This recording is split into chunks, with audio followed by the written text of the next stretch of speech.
Call the meeting to order. Kevin will call the roll, please. All right, Chair. Here. Gary Meyer.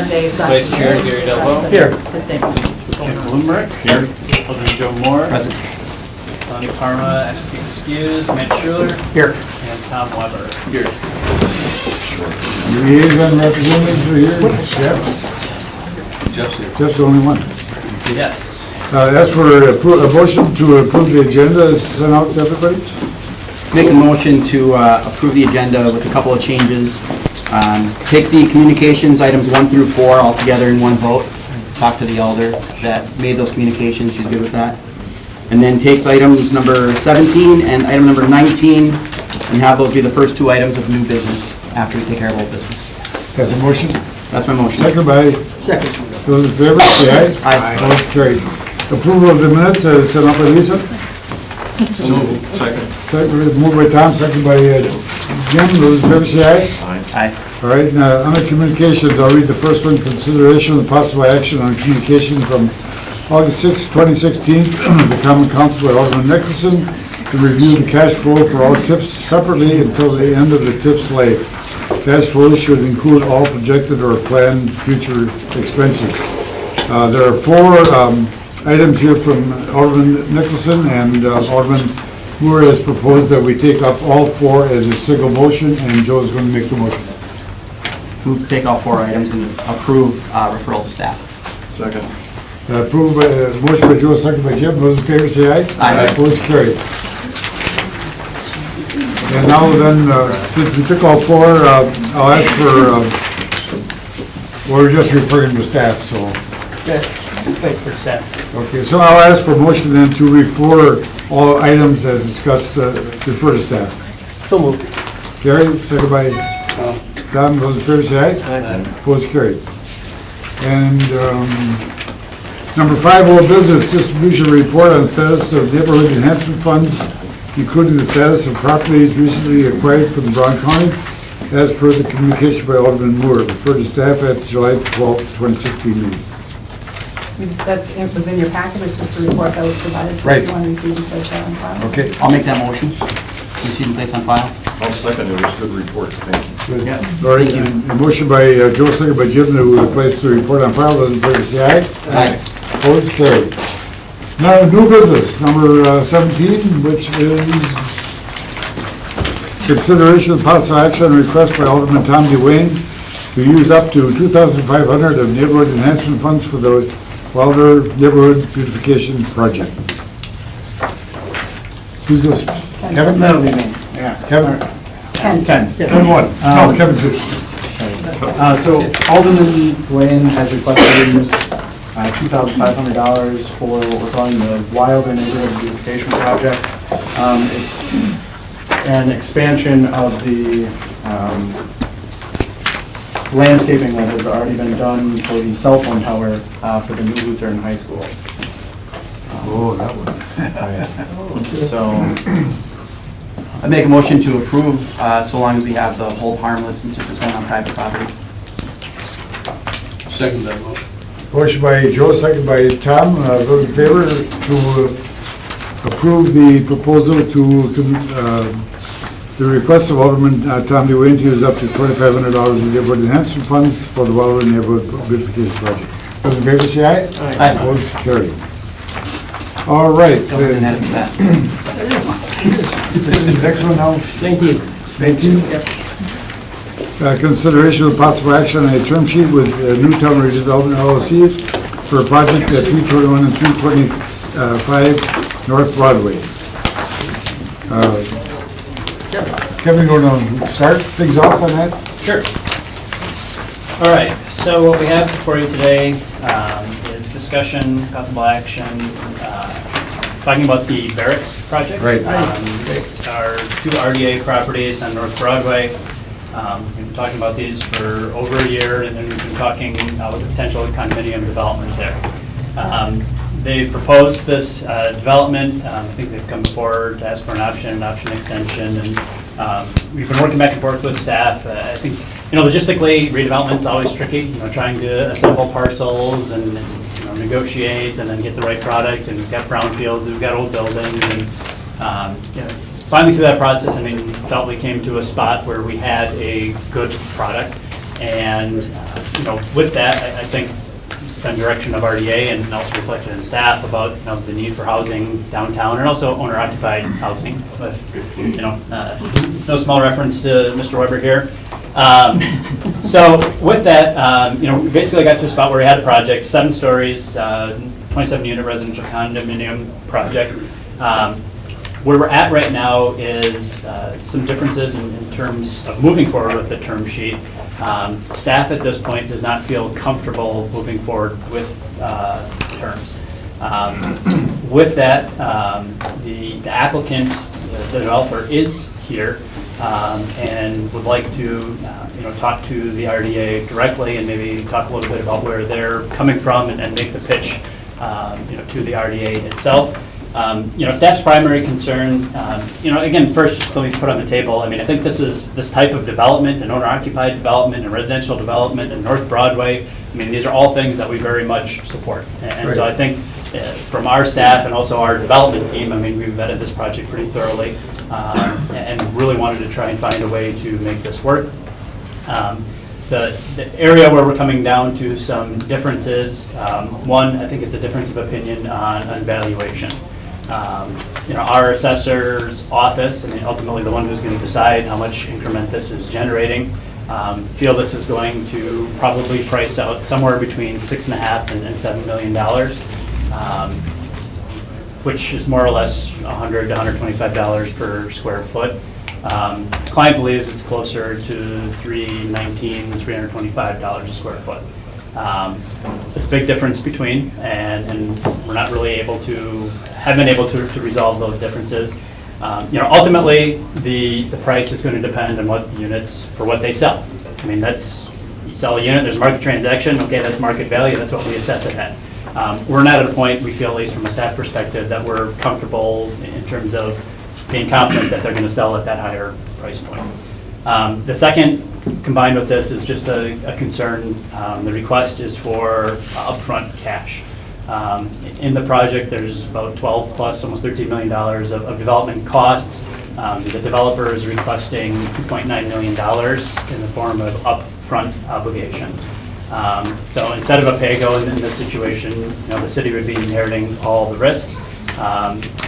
With that, just in terms of some of the payback with debt service, depending whether or not this is in TID 5, this is our downtown TID, whether or not that TID stays in the time frame it is, or is extended 4 more years, we just can't make the numbers work in order to pay that back.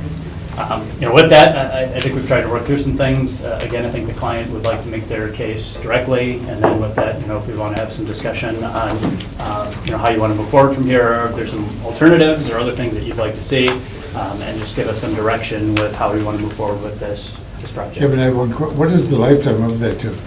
So the TID right now, TID 5, was created in 1999. It is scheduled to end in 2026.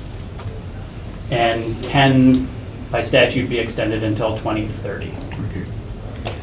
Okay. Before I open up, I'm make sure I understand this. You're saying you feel evaluation is going to end up be 6.5 to 7 million? That is where I sent the plans to our assessor's office. Yep. And that is what they came back with. And the developer feels it's much higher? Correct. And our concern, if I could just add, Kevin, our concern is not so much with the higher units. I think we should, we have some concern with second, third floor. If we're going to get those, we've gotten calls for the higher end units. We don't doubt that some of these are going to sell for some of the price points that the developer put together. We just don't have the confidence in levels 2 and 3, but they have the confidence. So I think that's why we're looking to you for some direction. I think, Mayor, to that point echoes, the top end ones, 7th floor, you're going to have a great view, and they're going to be high in amenity and close to, all the rest of the urban amenities. The middle ones that are, kind of smaller 1-bedroom or 2-bedroom units, not quite as high up. In terms of looking at some of the comparables, what they'd be at, we weren't able to find much that was above that $200 a square foot. And with that, I guess, we would just be looking, is there some way from the developer to kind of put forward, like, there's interested buyers, or that, Right. more justification that that price point could be supported. Right. And at this point, we don't have that. Right. Is the developer using the market value based on their cost of the project? Are they tied together? Because typically, you have a discrepancy between market value and cost of the project. I'll let the developer speak to that. They went through two in terms of, one, they based it out on their development costs plus a markup for that. Some of the comparables that they came back with, they looked at condo units in Madison, Milwaukee, and Minneapolis. I just don't feel those, those aren't, I don't feel those are comparable, and our assessor doesn't use those markets for making determination. I had a question. 325 square foot, that comes out to about an $18 million project. So depending how you calculate square footage, kind of it's about 60,000 square feet of habitable space, and I believe about 80,000 square feet of total space. So just 60,000, then that would come up to about 18 million, Yeah. a little over. Yep. What was the projected assessed value of the Hotel Northland? Wasn't it less than that? 15 million 15 or 16? on the top end. Okay. Just trying to put two, like that, drum roll. So that's I'm just trying to put it in perspective with another existing projects, we have an Right, idea of right, what the right. assessed value is being proposed here. so. Sure, and I think if you look at, maybe some things that have come online, and Don, you can just back me up on this for major projects. I know these aren't too huge, but Metro, I think we had assumed about 12, and City Deck Landing came in about 10. 7, 8, 9, 8, 7, Okay. I think 8, 9. We're talking assessed valuation now, not Yes. cost. Correct. Yep. All right. Motion to open the floor for public discussion. I'll make that motion. Joe, second by Gary. Those in favor say aye. Come on Jim? up, come on down. Well, good afternoon. Good afternoon, how you doing? Jim Olson from Creative Business Services. I have an agenda here for us to present, and I'll pass it around. Now, unfortunately, I'm taking over for Mr. John Delers, who, like one of our favorite presidential candidates, has been assigned to his bed for the afternoon. Oh, wow. Yeah, if you could pass this around. There you go. Right here.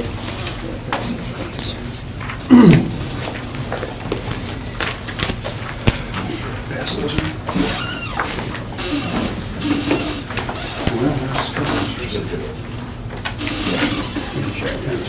Probably some extras.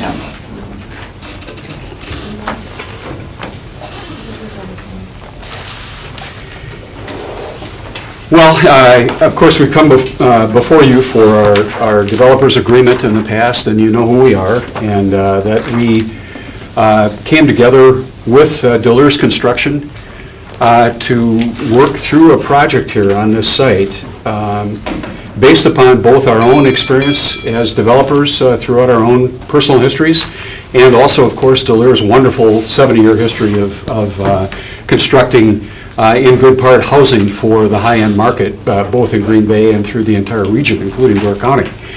And what we have shown you here, and you'll have a chance to look through it as you go, including the plans at the very back end of the booklet there, is a project that has evolved over the entire year that we've been working on it. We had to assemble 5 different properties in order to be able to accomplish this project, and I'm sure you can imagine that that was not a simple task. It was, even with my own personal experience, professional experience, this was more difficult than I expected.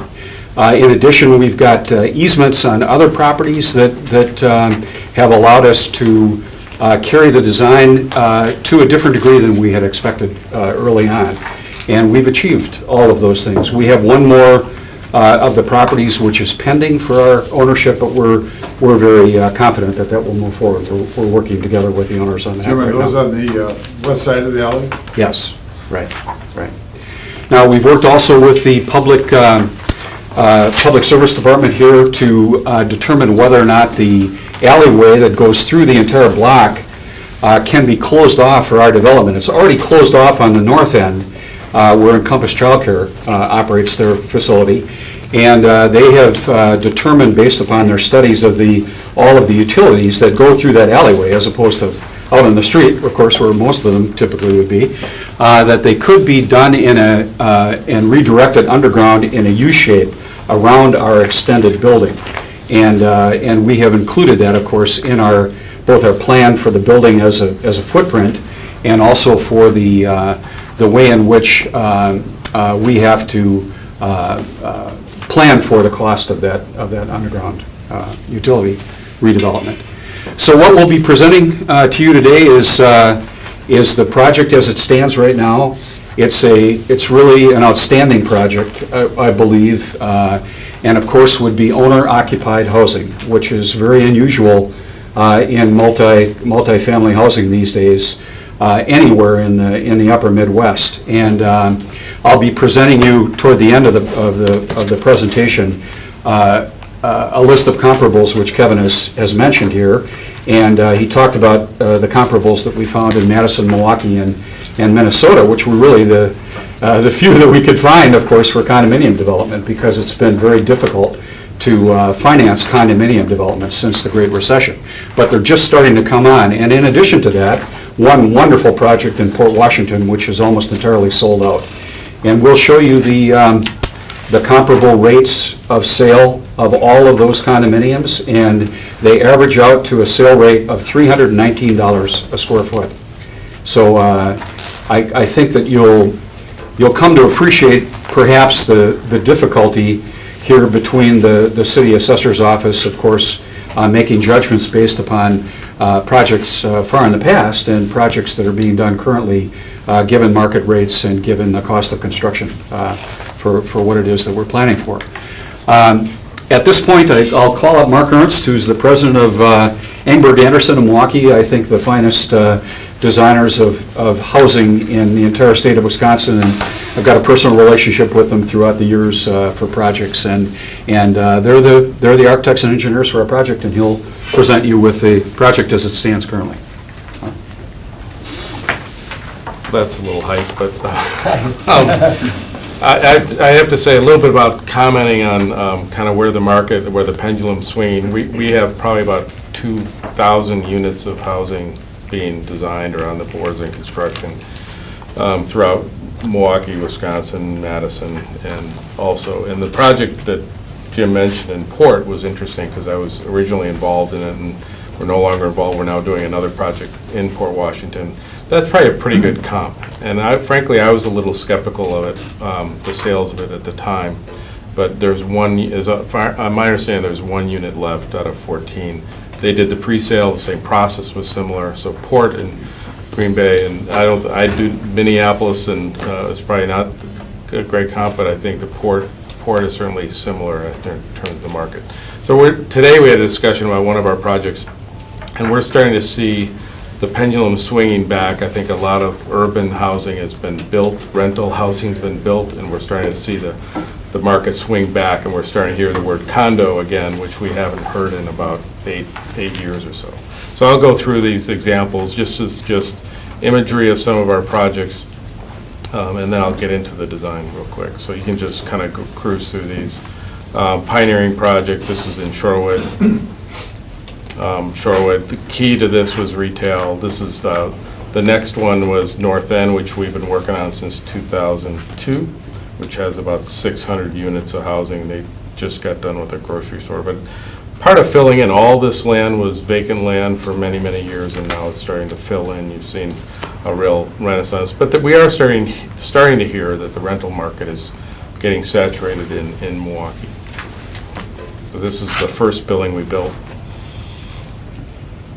Next. One of the things that we will have a lot of attention to in terms of design will be creating the right image and vibe inside the building, so it'll be attention to detail. Every one of the buildings we did at North End has a different market, I guess, we're searching for and a different kind of experience we were doing. So each building is a little bit different.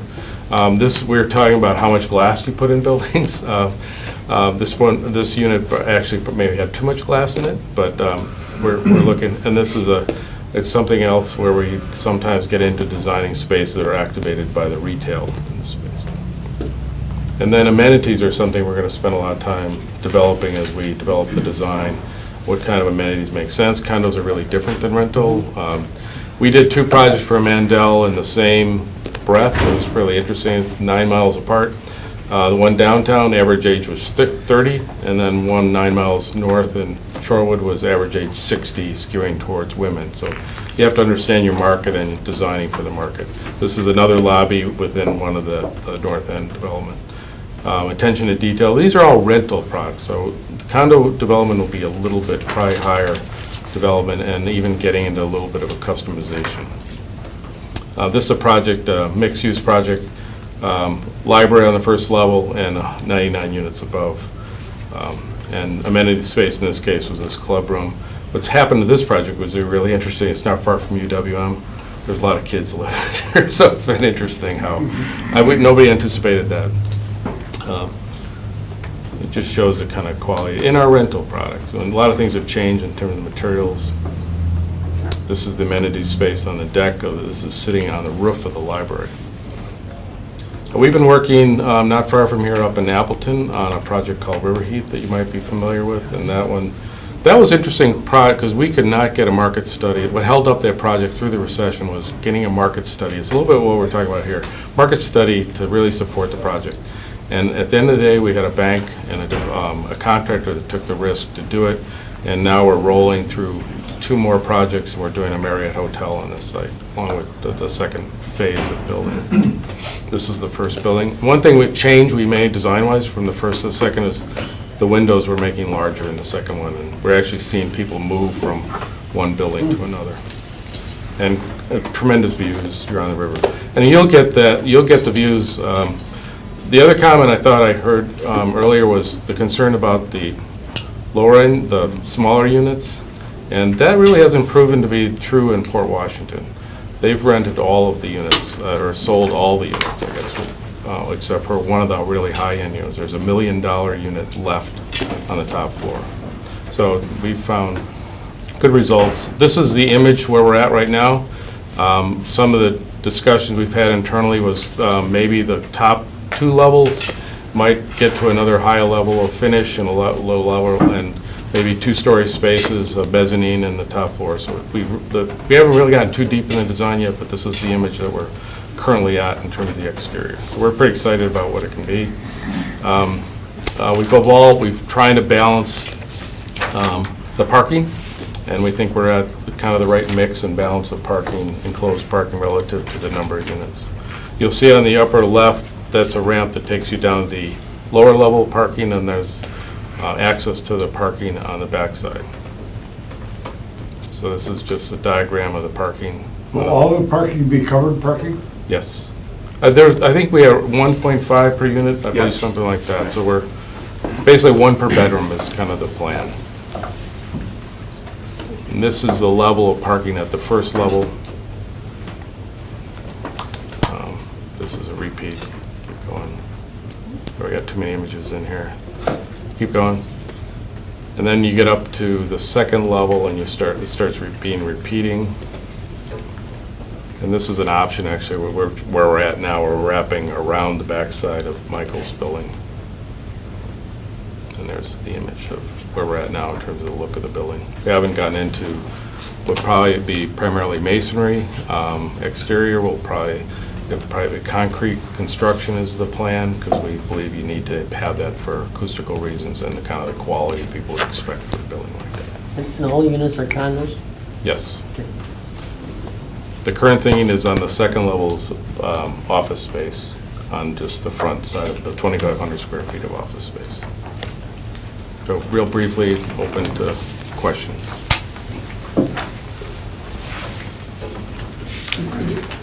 Condo demand, do we do a market analysis on condo demand? Is it there right now? Well, the demand has come principally through Deleure's clientele. And Deleu's clientele have expressed an enormous interest in this. Initially, we had more than 20 inquiries, just from the press that we got from the initial meeting that we had with you, where you granted us the developers agreement. And as a result of that demand, we believed that we had a very strong market for this. And that has proven to be generally true in the way in which people have responded to it throughout the year as we've been developing the project. So, that's where we're at. Kevin, what line P as we go? Why can't we do that one? We pitched a pay-as-you-go. I just, again, I think just in terms of the risk and some of the other projects that we've done in this Right. interest, the developer has stated that is not an option. All right, anything else for Mark? All right, I have a piece here that's an analysis of the values involved. And it's this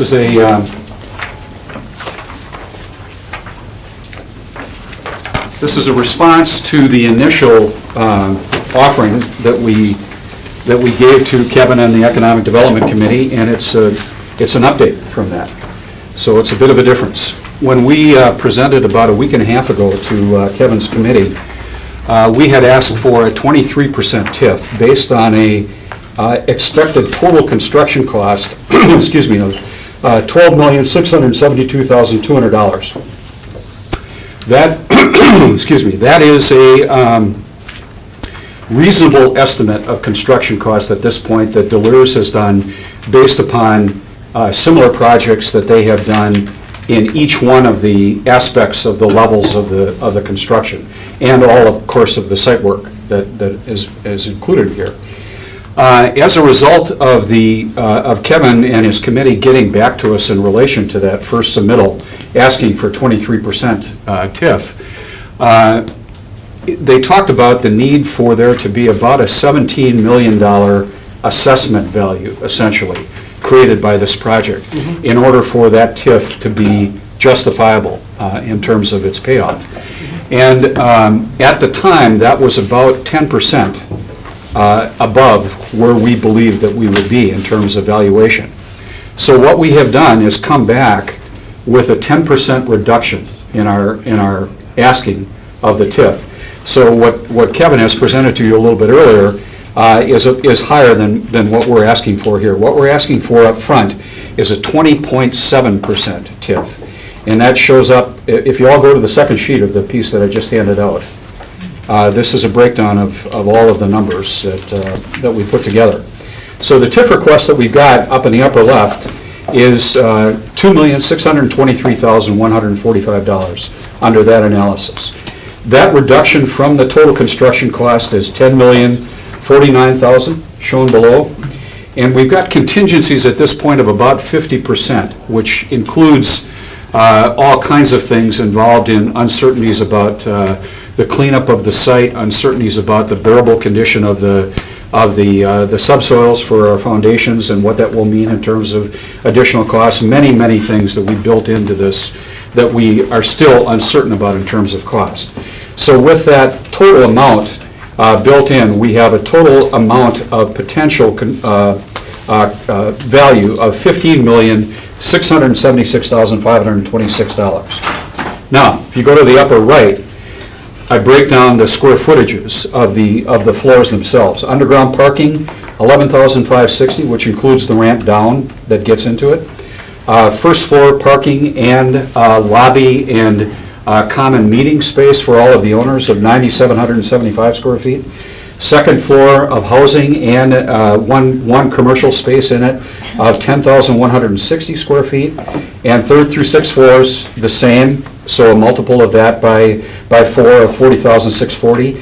And then the seventh floor, redesigned now in the last week and a half, that includes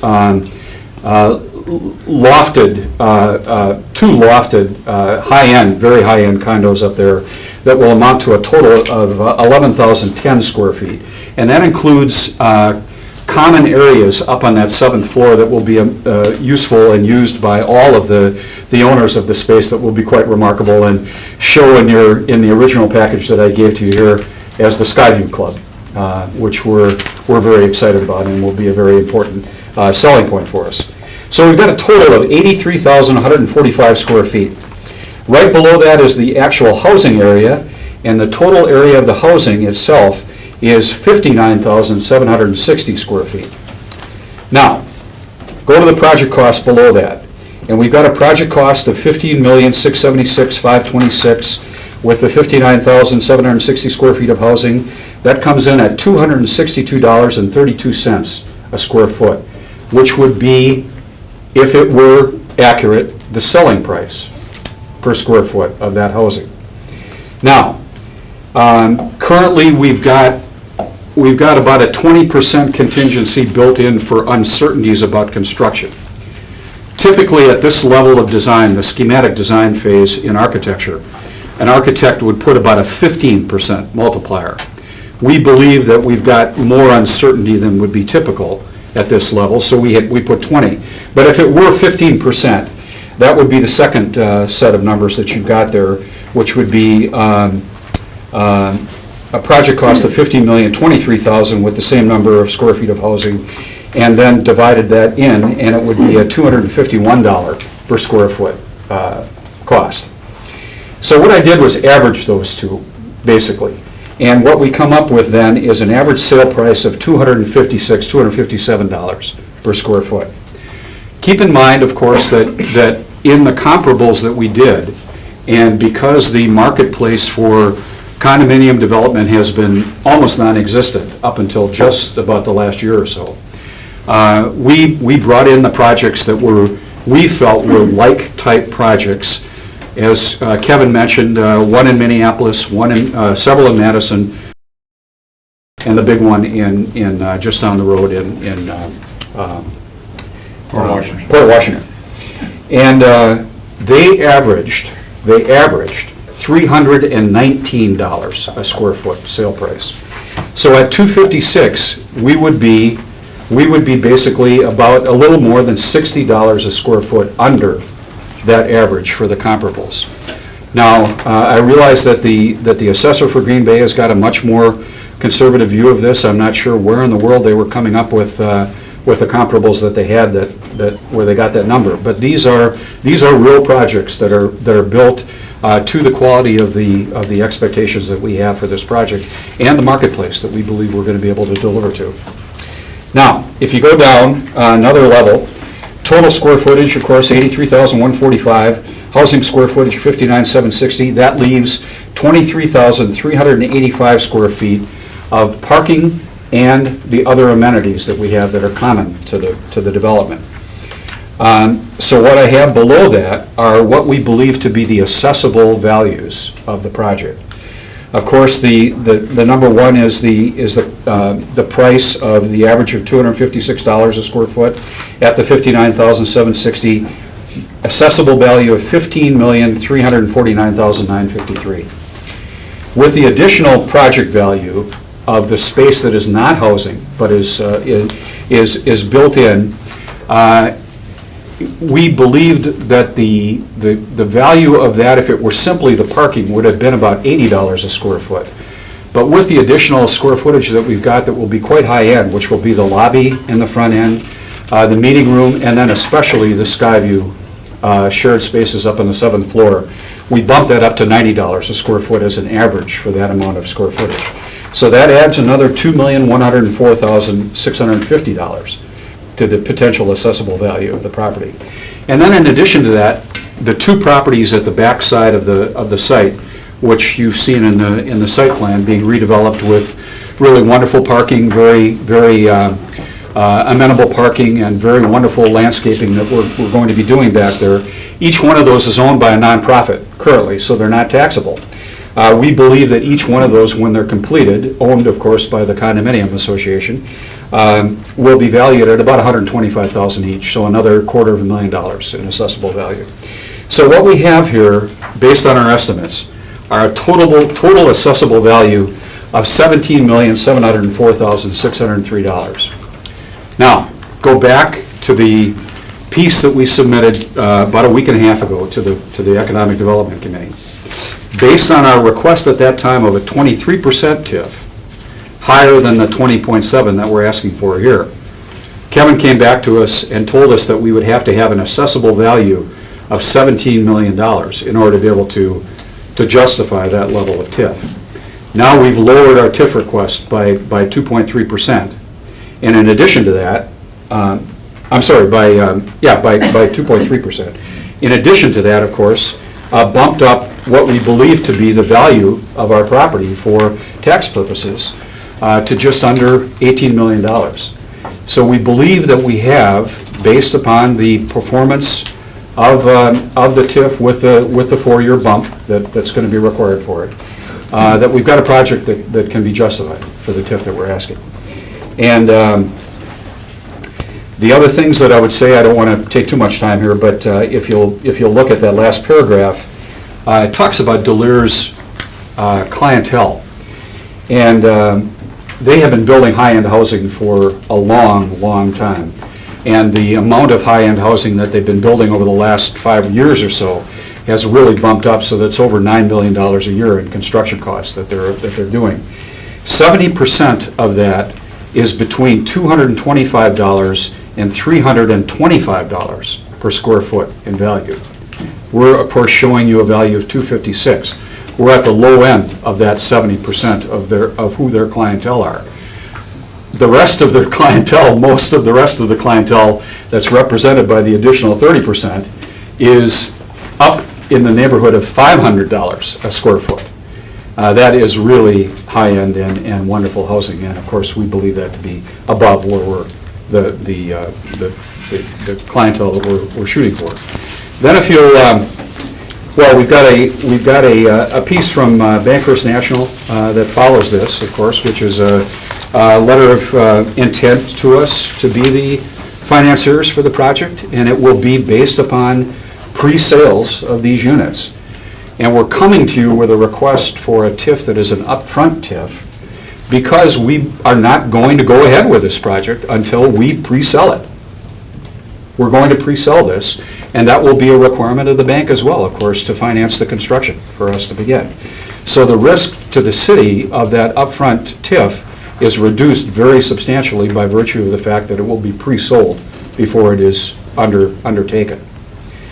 Finally, the last piece is the same as the one that we gave to the Economic Development Committee a week and a half ago, but this shows the literal units that are available yet on the marketplace for these particular condominium developments that are done in the same manner in which we expect to be doing ours. And it ultimately ends up, as you'll see at the very end, at an average price per square foot of $319. I would just say one more thing, and that is that the construction cost in Minneapolis, the construction cost in Milwaukee, the construction cost in Madison, the construction cost in Port Washington is not significantly different in any way than the construction cost in Green Bay. So we will be doing a project that is very much like the projects that are being done in these marketplaces. At this point, I guess, Michael, we got our banker here, huh? No? Not? Would you like to say something, Bill? No, just to follow up what you said, I mean, the letter's in there, and over on the support sheet, I think I can. Good, thank you.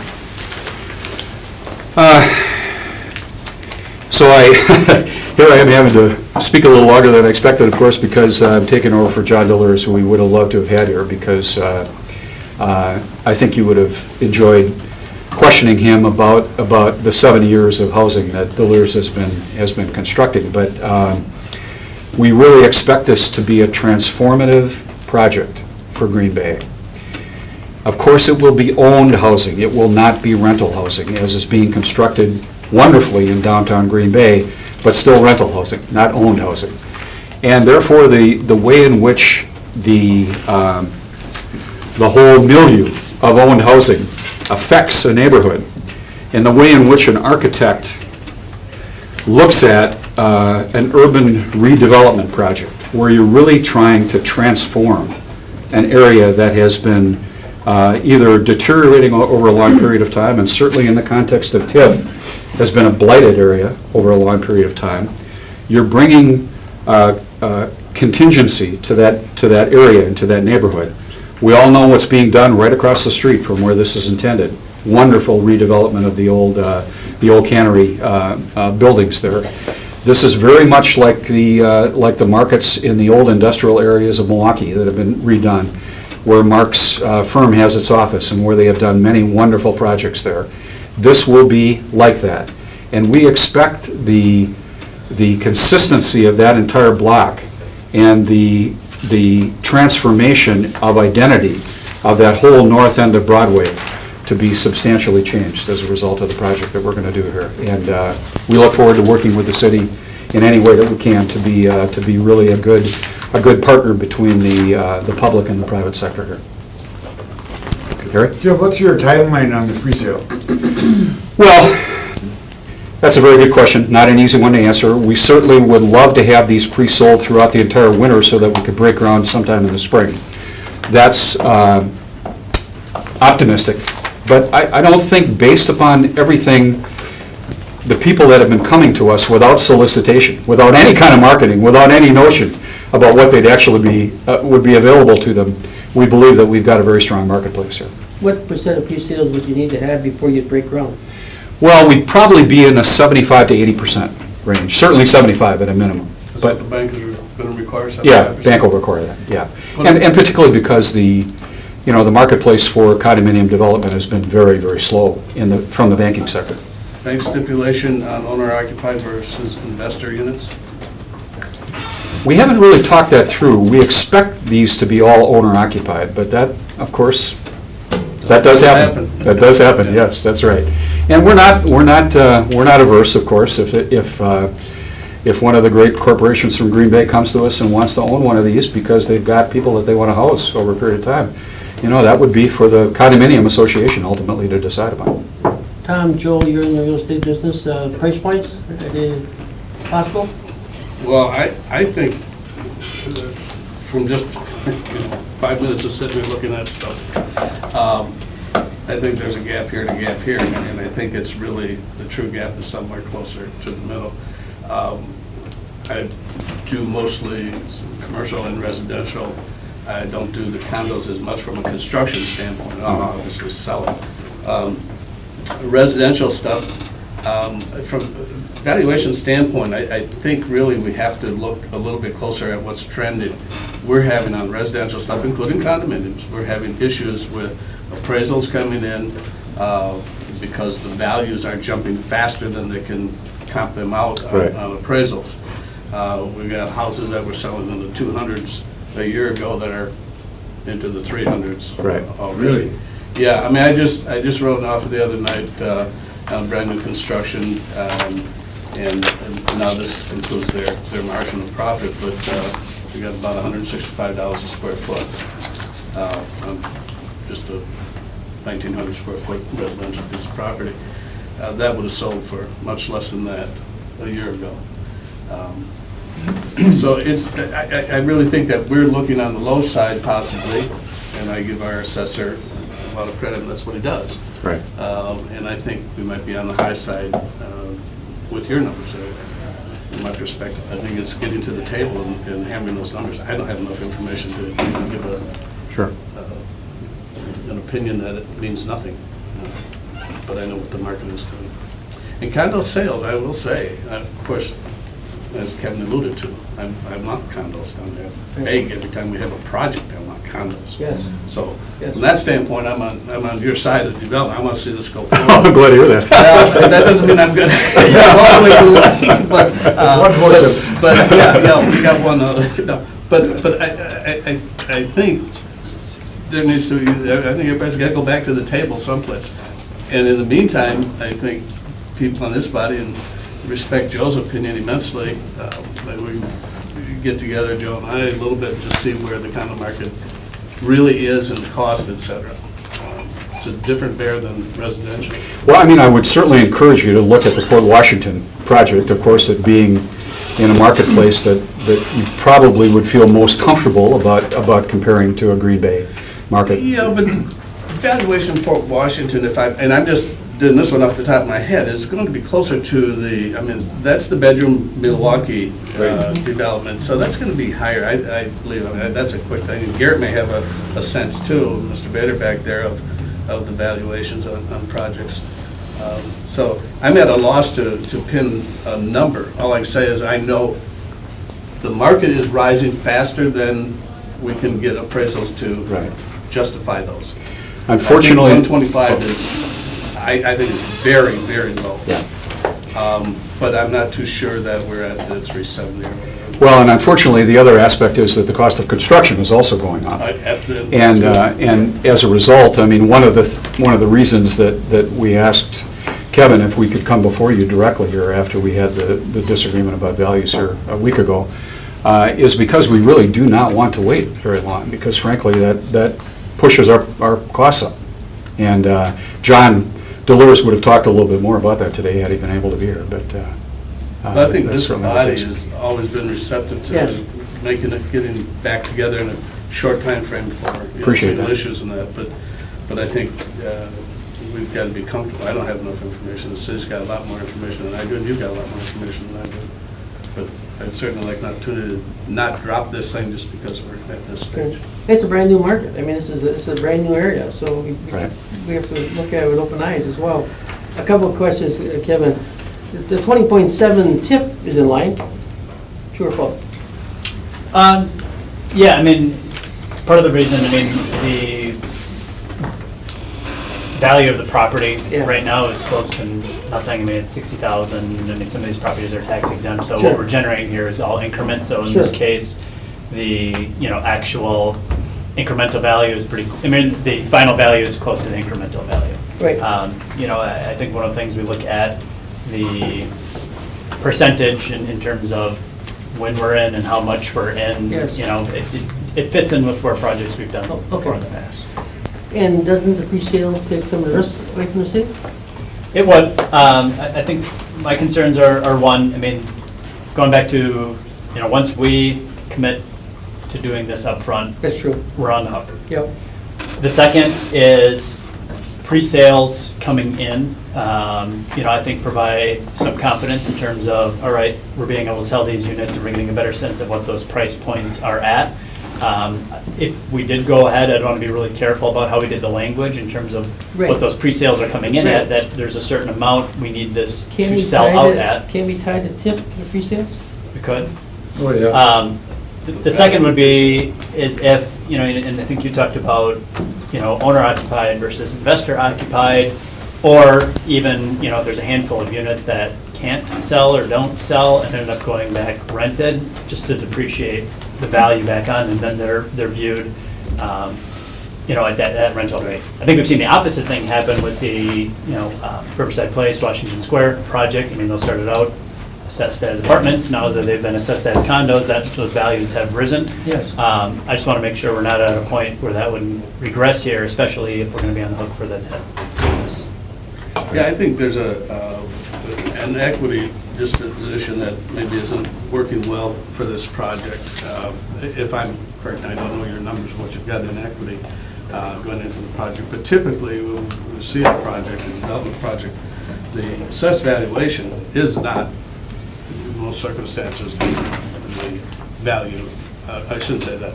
The assessed valuation is not the cost of the project. Typically, the cost is substantially higher, and that typically always has to come in as equity. And that's why what we can do about that, and that's the 20%. It's going to be 20% of Yeah.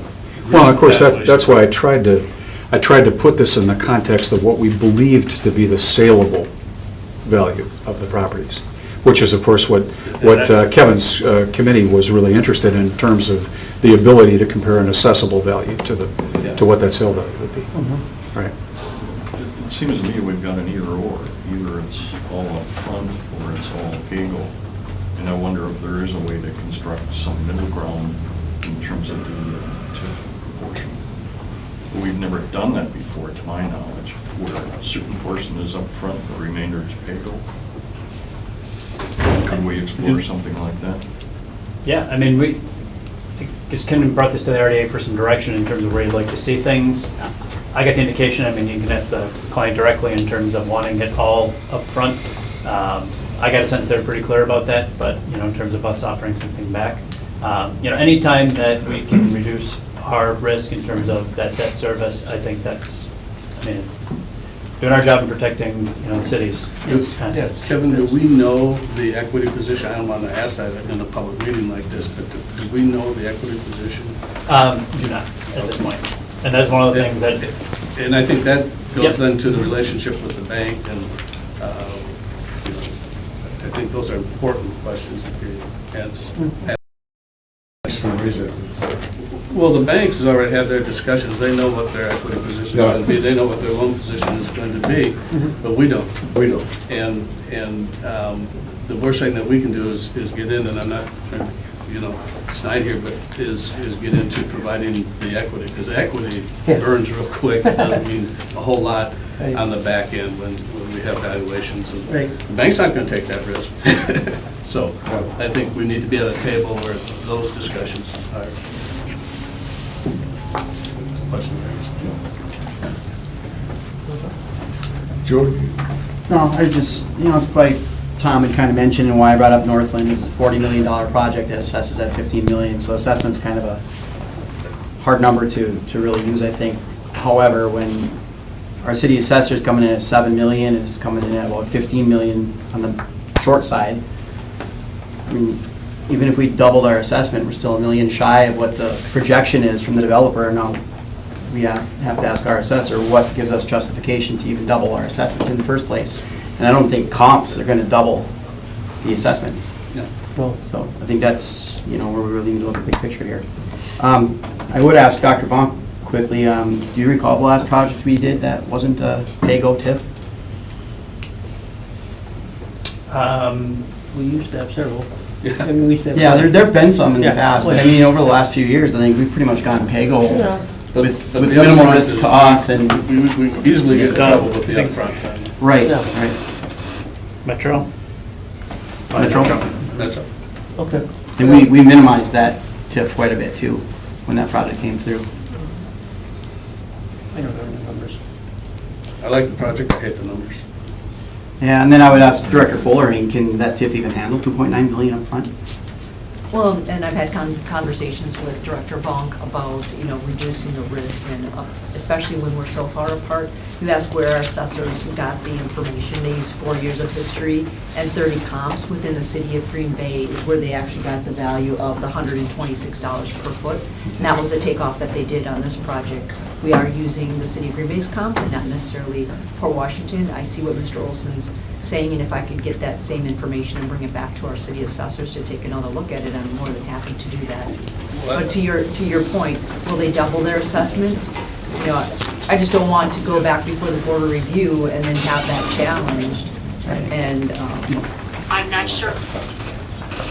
thank you. That's all I had. Thank you. Matt, you usually have some thoughts. No, for me, and Kevin, you can help bring this, in a pay-go, if this thing eventually sold such that it was valued at 17 or 18 million, the pay-go can provide the TIF amount they're looking for. The difference is time. Correct. And so for me, the question of where it values out is kind of moot. I don't want to sit here and debate whether it's 150 a square foot or 260. The market will end up deciding. Right. But the city has an incredible amount of risk if Yeah. this is done up front. Yeah. And I think we have moved away from creating that kind of risk for the city, and I think that's wise for us. I think the property remains incredibly valuable Sure. over time, and we shouldn't put ourselves in an upfront position. May I ask why you feel the level of risk is so great to the city when the project will not break ground without pre-sales? It will be pre-sold at 75 to 80% before ground is broken, before the city would write a check for the TIF. Why does that present the city with the level of risk that you seem to be indicating? Yeah, because the pay-go completely protects us. I understand that, but I'm asking you why, if it's pre-sold, the upfront TIF would present you with a a much higher level of risk. Because the city will issue debt on, and will go out, Right. will issue our debt, whether or not your project comes online timely as we expect or not, the city will be required to make that debt service out of our TIF, whether we have Right. the increment or not, and that's what has put the city at risk on, with the upfront money. Right. But of course, the project will not go forward, and therefore the city not have to write the check until it is pre-sold. I mean, if I can echo maybe one of the concerns, I mean, I hate to say this, but I mean, we live in a cyclical economy, and I know things are looking up in Green Bay, but sometime there may be a dip in it. And I think to Director Fuller's point, when we're inheriting, I mean, we take out the debt, we have an obligation to pay that debt service. Right. Let's say sometime within the period of this TID, let's say 2023, 2024, market takes a dive, it's down in recession for a while. Some of those people who now, it's not the developer anymore, but it's the owner of the property, want their condo revalued. They get their assessment reduced, okay, well, now that money coming in does not equal the amount that we need to be paying the bank. And I think that's one of the risks that we have in terms of the upfront, in terms of protecting ourselves against potential for that in the future. There's another piece there too that I start to get uncomfortable with, which is hey, we won't start the project until we're at 75 to 80% pre-sale. That could essentially mean we're locking up that property for 6 months, a year, 18 months, 2 years, I don't know. It creates another level of uncertainty where we've extended the planning option for a really long period of time. Whereas if we say PAYGO, we got to start by this date, or the project doesn't happen. And so for me, it creates a lot of levels of risk for the city where I don't think we're putting the city into a position. I guess my response to that would be, I mean, I appreciate that. I certainly understand where you're coming from. From the private sector side of the table, when a developer takes on a project in a blighted neighborhood that has had very little development, although this neighborhood, of course, across the street has had extraordinary development just very recently, the risks to the developer are substantial. And I have always said, I've done a number of projects that required TIF, or that had a request for TIF funding to accompany them. And I've always said, a city should have a whole belt full of bullets that it can put on the table that can assist the private sector in changing the conformation of a blighted neighborhood. But it has one, only one, TIF. And that TIF has got to be used if the city, and particularly a redevelopment authority like yourself, views this as being a critical area to redevelop.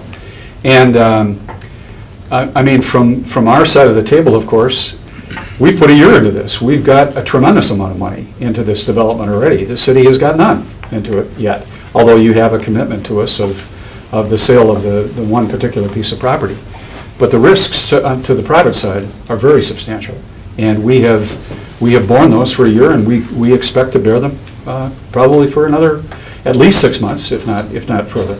And I think that is always a part of the dialectic that happens between the public and the private sector, and I really appreciate being in the middle of that and trying to come to terms with what it means for both sides. So I just would say that in response. I think to comment on what you just said is the risk return for the private sector is one thing. I mean, it's always about risk return. Municipalities aren't in that same boat that you are in the risk return. So from that standpoint, you've got to take the heavier risk.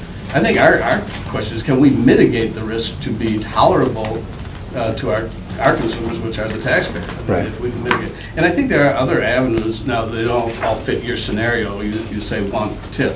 I mean, there are other things. Lots of projects with many fingers in, Sure. And I don't know if there's anything available out there for you, maybe expanding your investment base or something of that nature.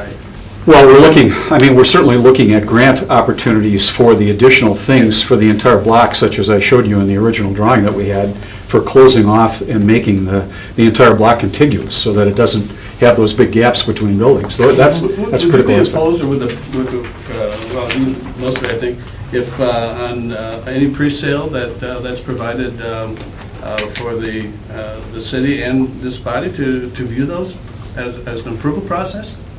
To view the pre-sales ahead Yeah, of because pre-sales can be written 1,000 different ways and they can fall out faster than they come together. So- I wouldn't have any problem with that. Okay, Certainly not, I'm no. just, because, No. I mean, you're I'm only one of 3 partners here, but I don't believe I'd have a problem with that, no.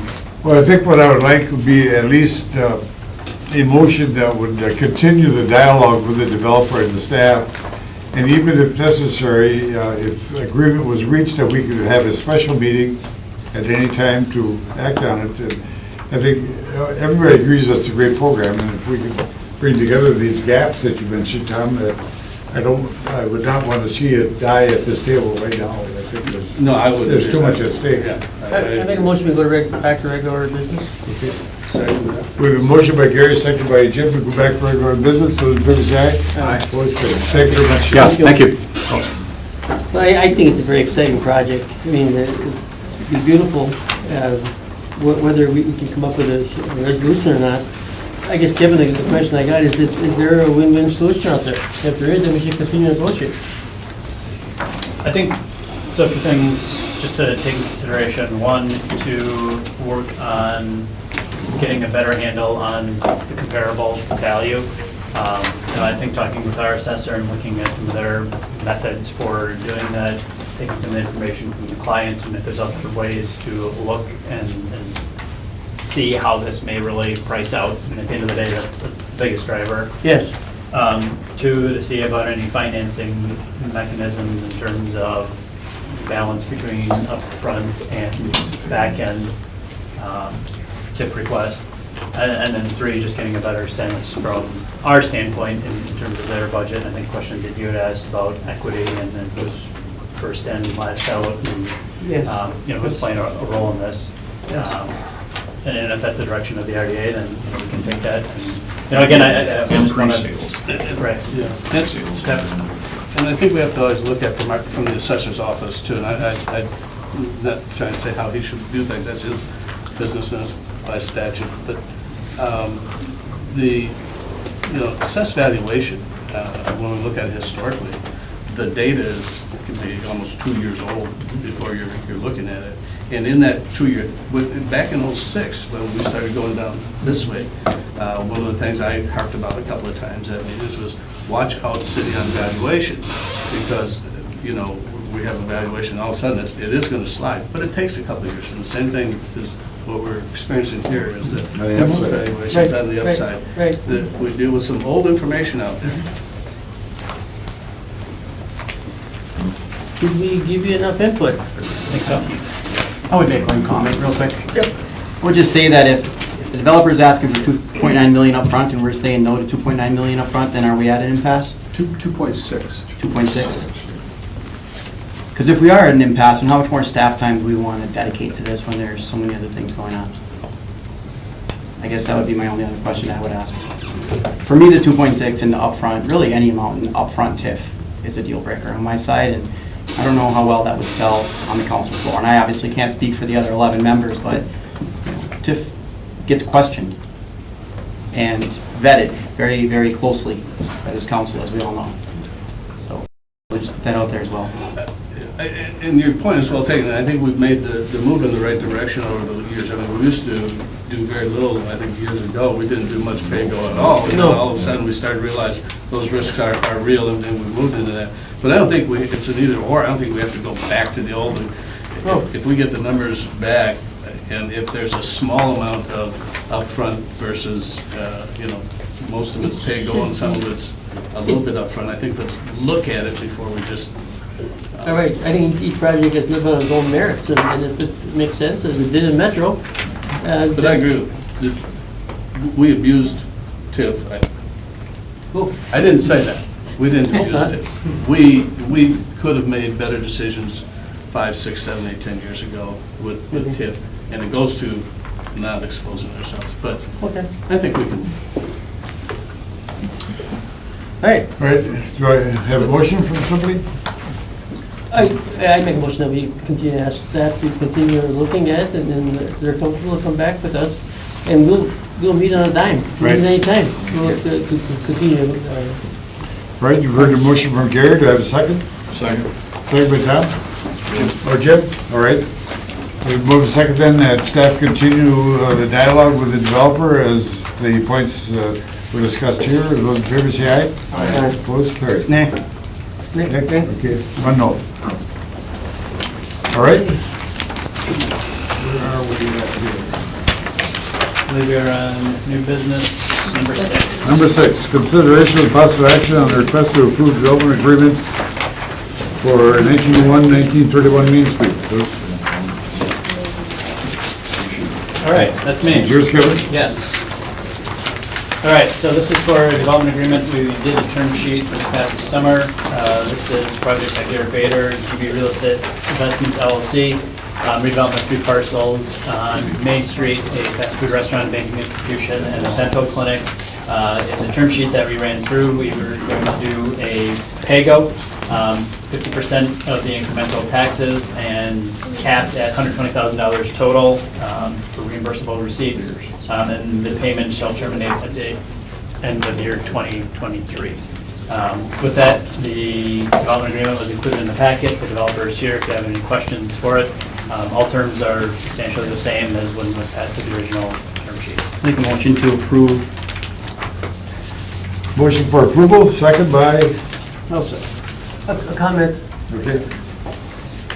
I think in general, we'd like to get all TIP approvals before we start a project. I mean, this thing was well on the way, and I'm not against it, because I understand the extra cost that came up, et cetera. But I guess in general, I want to set a tone that requests should be before shovels even in the ground. Well, That's just a comment. Yep, no, I think that's well taken, and I think I explained kind of given the Yes, you circumstances did. why I came. Yes, you But did. with that, I mean, I think it's always best just before we dig into things, and I think that's why we do term sheets and other things, just, Usually has been, yes. Okay, we have a motion and a second then to approve the development agreement for 1931 Main Street. Those in favor say aye. Aye. Opposed, carried. Okay.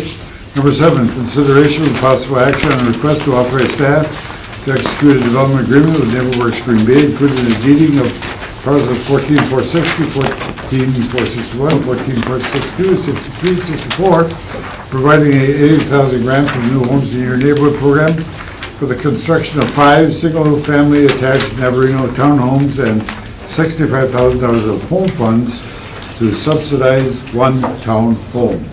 Kevin? Billy Joe. That would be me. Sure. Mary Jo? Okay. All right. Okay, so back in June, the RDA granted NeighborWorks Green Bay a planning option for this site at the Navarino Park Townhomes proposed site. You can see it's right here. Yeah, Stewart and Jackson, yeah. So it's right in the corner. They're proposing the construction of actually new townhomes, 5 in total. 4 of these are looking to get funding from the New Homes in Your Neighborhood program for $20,000 for each of these homes. The other home they'd like to fund with home funds. So program income from a previous project from 1336 Harvey Street was right around $21,000. So we'd like to apply that to the home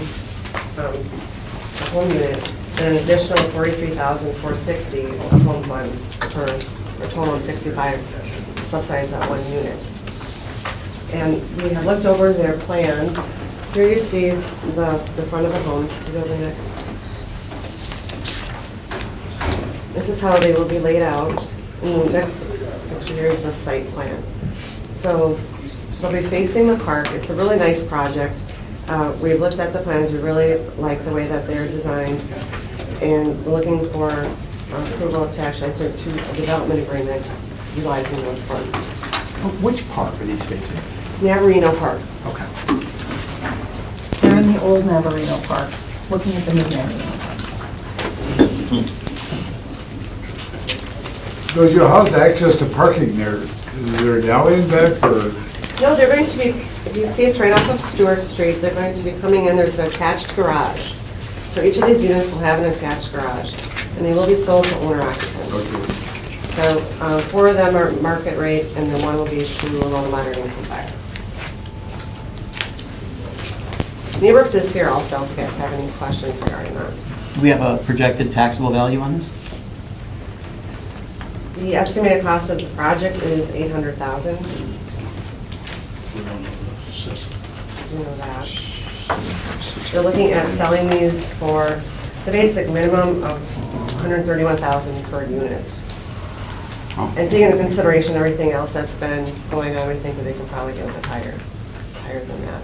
Maybe 131 for the home funded unit to make it affordable. The other ones we're thinking they'll probably sell for more than that. It's a nice price. Yeah, But we don't know what the assessed value is. no.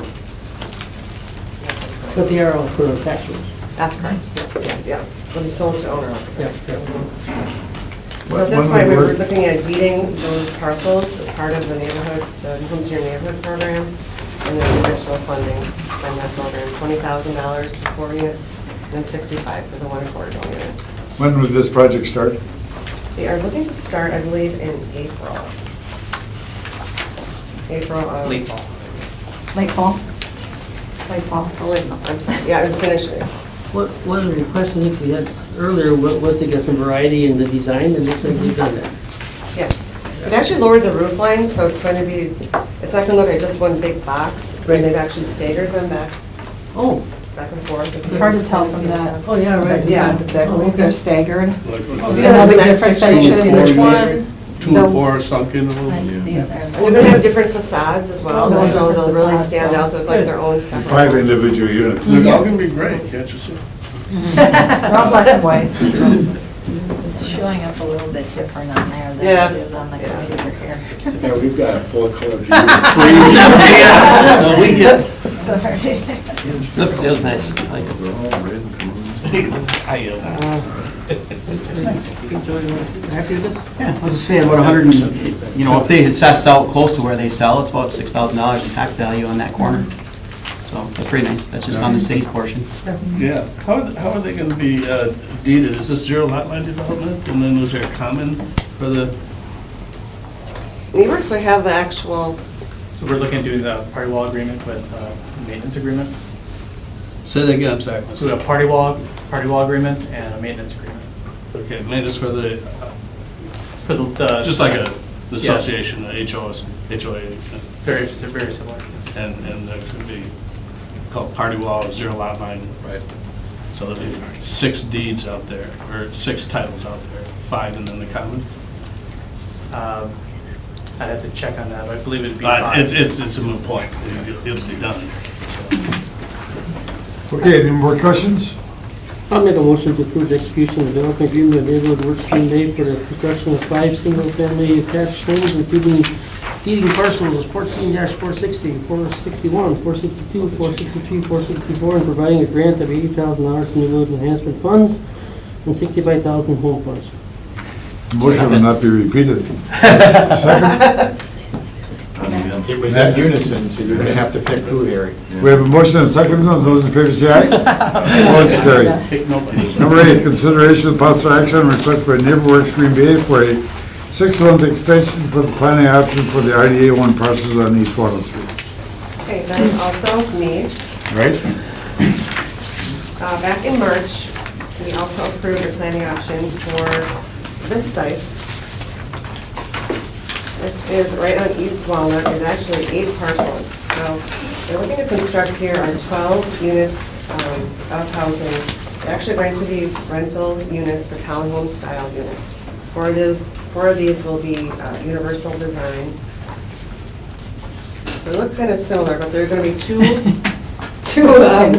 different buildings with six townhomes or apartments in each of these. So at this point, NeighborWorks says we like their design, we looked at their site plan, if you can turn. So you can see the side,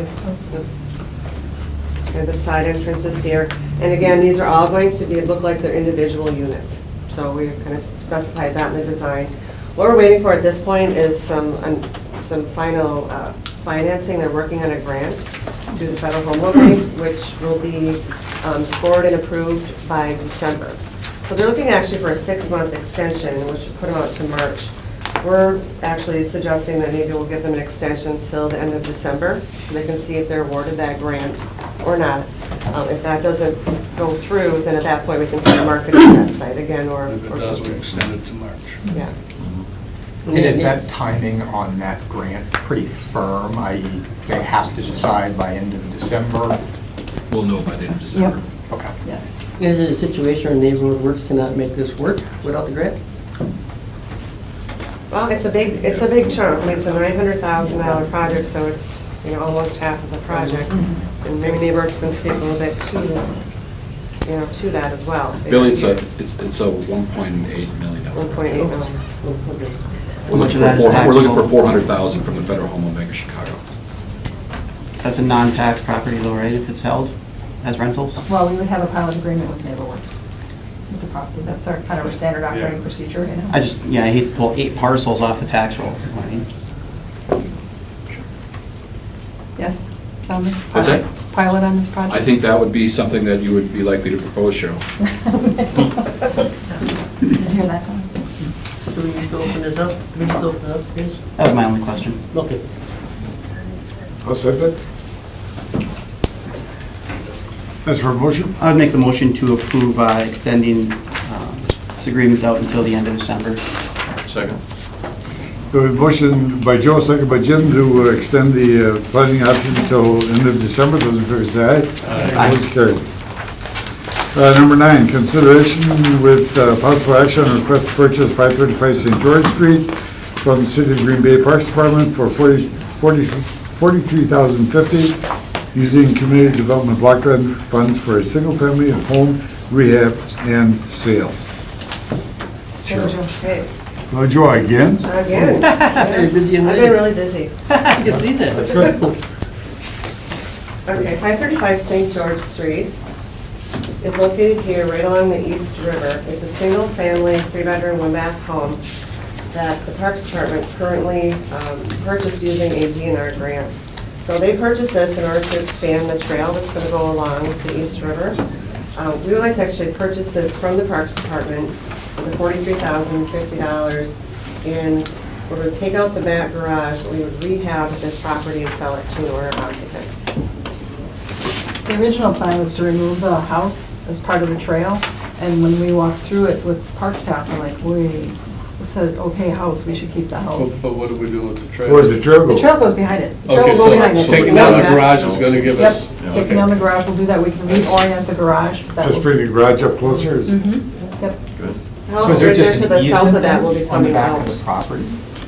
We'll split We the would property. probably subdivide it off. Yeah. Okay. Yeah, So the lot gets smaller? It'd be split in the half. lot gets Correct. smaller. Do you have a buyer for it, is that it? At this point, we do not. Oh. We don't have a buyer, but we Okay. would For sell your it to choice. a homeowner, yeah. Nice location there. Yeah, it's a nice house inside, it has still a lot of the character remaining.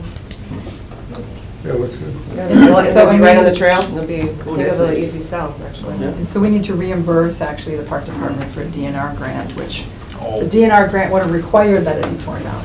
So Oh, we've got to get that money back so we can keep it up. how much was that grant?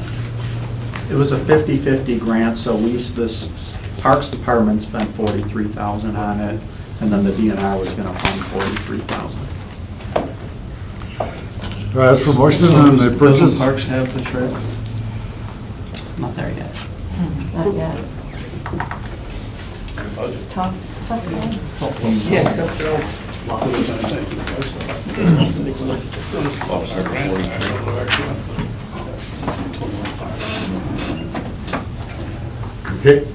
Yes. I'll make the motion to approve the purchase of 535 South George Street for $43,050 using community development block grant funds. motion by Gary, second by I'll second that. Joe, Mention those the in same favor word. say aye. Opposed, carried. Number 10, consideration with possible action on request to dispose of 313 St. George Street, parcel 8279 to the City of Green Bay Parks Department. What's that about? That'd be- Ken, wow, Yeah. good. Get away from little Joe for a change. Right. Trying to steal the show. So the RDA purchased this property from the Brown County Treasurer's Department in June, and this was one of the floodplain properties for $500. The Parks Department expressed interest in it. They feel like they can use it for their future or their trail expansion. By deeding this over to them, then the Parks Department will take over all maintenance costs on it. So that'll get it off our maintenance list. Good, that's great. What's that big to the right there? Is this back behind Los Pendios? Yes. Is that what Yes. that is? Yes. Okay. So it'd just be that little corner. Yeah, just that little corner piece there. Move to approve. I was trying to stop. All right, ask for a motion. I got it. Motion. Motion by Joe, second by Jim. To dispose of the 313 St. George Street to the city of Green Bay Parks Department. Those in favor say aye. Aye. It's carried. Number 11, consideration and possible action on request to purchase 1409 Elm Street, 1634 6th Street, and 115 South End Grand Street from Brown County for $40,086.24, using neighborhood enhancement funds for the new homes in your neighborhood program. So moved. Second. Wow. This is just a taxes owed, right? Taxes owed and maintenance? Correct. Yep. How much money do we have in that fund? It's in your report. Smart. I surrender. And just that, there's motion by Tom, seconded by Joe. Okay, thanks. Motion by Tom, second by Joe. Those in favor say aye. Aye. Those carried. $254,700. All right. And just to appoint that 115 South Van Buren is a property that we paid a lot of money to take down. That was the nuisance Oh, yeah. story. Yeah. That's old news. That building. Look forward here. Is that that square building? We got it back, that's important. That's the All important. right, got it back. Yes. Number 12, consideration of possible action on request to execute a redevelopment contract with WS Properties for disposition and rehabilitation of 1004 Dawson Street. That'd be me. Yep. All right, so this was another Brown County Treasurer's Department tax foreclosure property.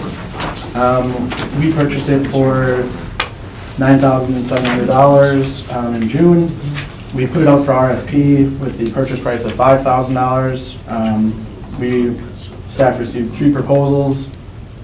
We graded them, averaged out the scores, and awarded it the staff recommendation to WS Properties. I have a brief little synopsis of the repairs they're looking to do there. They're gonna rehab it? Yeah, they're looking to rehab it and sell it for owner occupancy. Okay. What do you think the final disposition will be, dollar-wise? They're looking at about $70,000. It's a small Yeah. Yeah. house, but it's really cute. Yeah. I mean, it's nice. It's like a fieldstone-ish. Motion? I'll make a motion to execute the redevelopment contract with WS Properties for disposition and rehab of 004 Lincoln Street. Motion by Gary, second by Tom. Those in favor say aye. Jim? Sorry, Jim. Matt. Matt, wow. Ding, ding, Takes so ding. long for your voice to get. Those in favor say aye. Aye. Vote is carried. Let's see, number 13, consideration of possible action on request to grant a 60-day planning option for the development of 233 South Buchanan Street under new homes for your neighborhood program.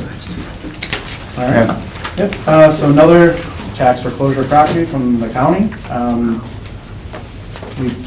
This one has been advertised in the New Homes in Your Neighborhood program. We're offering, there's a $10,000 grant we're offering on it. Let's see here. Gross and Paul Brothers Construction, they're looking at using one of our designs that we came up with last fall, right here. They're looking at doing a few modifications to it, just to better fit that lot, so that's why they want the 60-day planning option. But before they put any money into the cost of the plans, they want to just make sure they have the option on it. So. Reasonable. So we're gonna do a $500 planning option on it, that will be refundable if we Big go ahead fall with the development agreement, so. That's fair. Good terms. Motion to approve. Second. We have a motion and a second to approve. Matt? Tom got it first. I'm passing it on to Matt. Hopefully we can figure out who did what. Let's see now, where are we? Thanks a lot. This is 13. The motion was to approve the 60-day planning option for the development of 223 South Buchanan. Those in favor say aye. Aye. Opposed, carried. 14, consideration of possible action on request to purchase 871 West Basin Street for $61,400 using committed development block grant funds for the conversion to single-family MC. That would be me. Ken? Billy Joe. Back to Billy Show. Back to Billy Joe. Back to the Billy Show. This is a home that is currently being utilized as a two-family. It's on the corner of West Mason and 10th Avenue. The RDA owns two parcels that are right next to this home. So the 877 and the 875 Which are vacant. are vacant. They're just sitting there, and it's been, the best use of that really is to combine them with the adjacent lots, because it is on kind of a busy street right there. Can't get someone to build directly there. So what I'd like to do is to purchase this home for $61,400 using CDBG funds. We would convert it back into a single-family home. Is it Combine two now?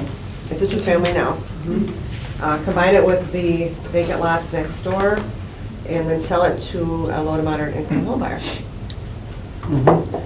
Why would we build on those lots next door? It's right on Mason. Yeah. They're very small. So we may And actually. this house needs a yard. Right? This house needs a yard. No. That's a postage stamp lot right Yeah. now, so it would make sense to It combine gives those. them a nice yard. Does that property currently have a garage? I can't tell. It does. It does? It's an Okay. attached one-stall garage. Yeah. That's right on, actually, on the 10th Avenue. It's an attached one stall, but it's a two-family. Yeah. We would take that off, that would Yeah, be we part of take the it off and rehab. then build the garage back. Put in a garage. Oh, okay. That's good. Okay, motion? Make a motion to approve the purchase for $61,400 using the CDBG funds. Second. A motion and second, and Joe and Jim, those in favor say aye. Aye. Opposed, carried. Number 15, consideration of possible action on request by Hyatt Regency to not allow firearms in the KI Convention Center to coincide with the existing Hyatt Regency policy. That would be me. What? That'd be me.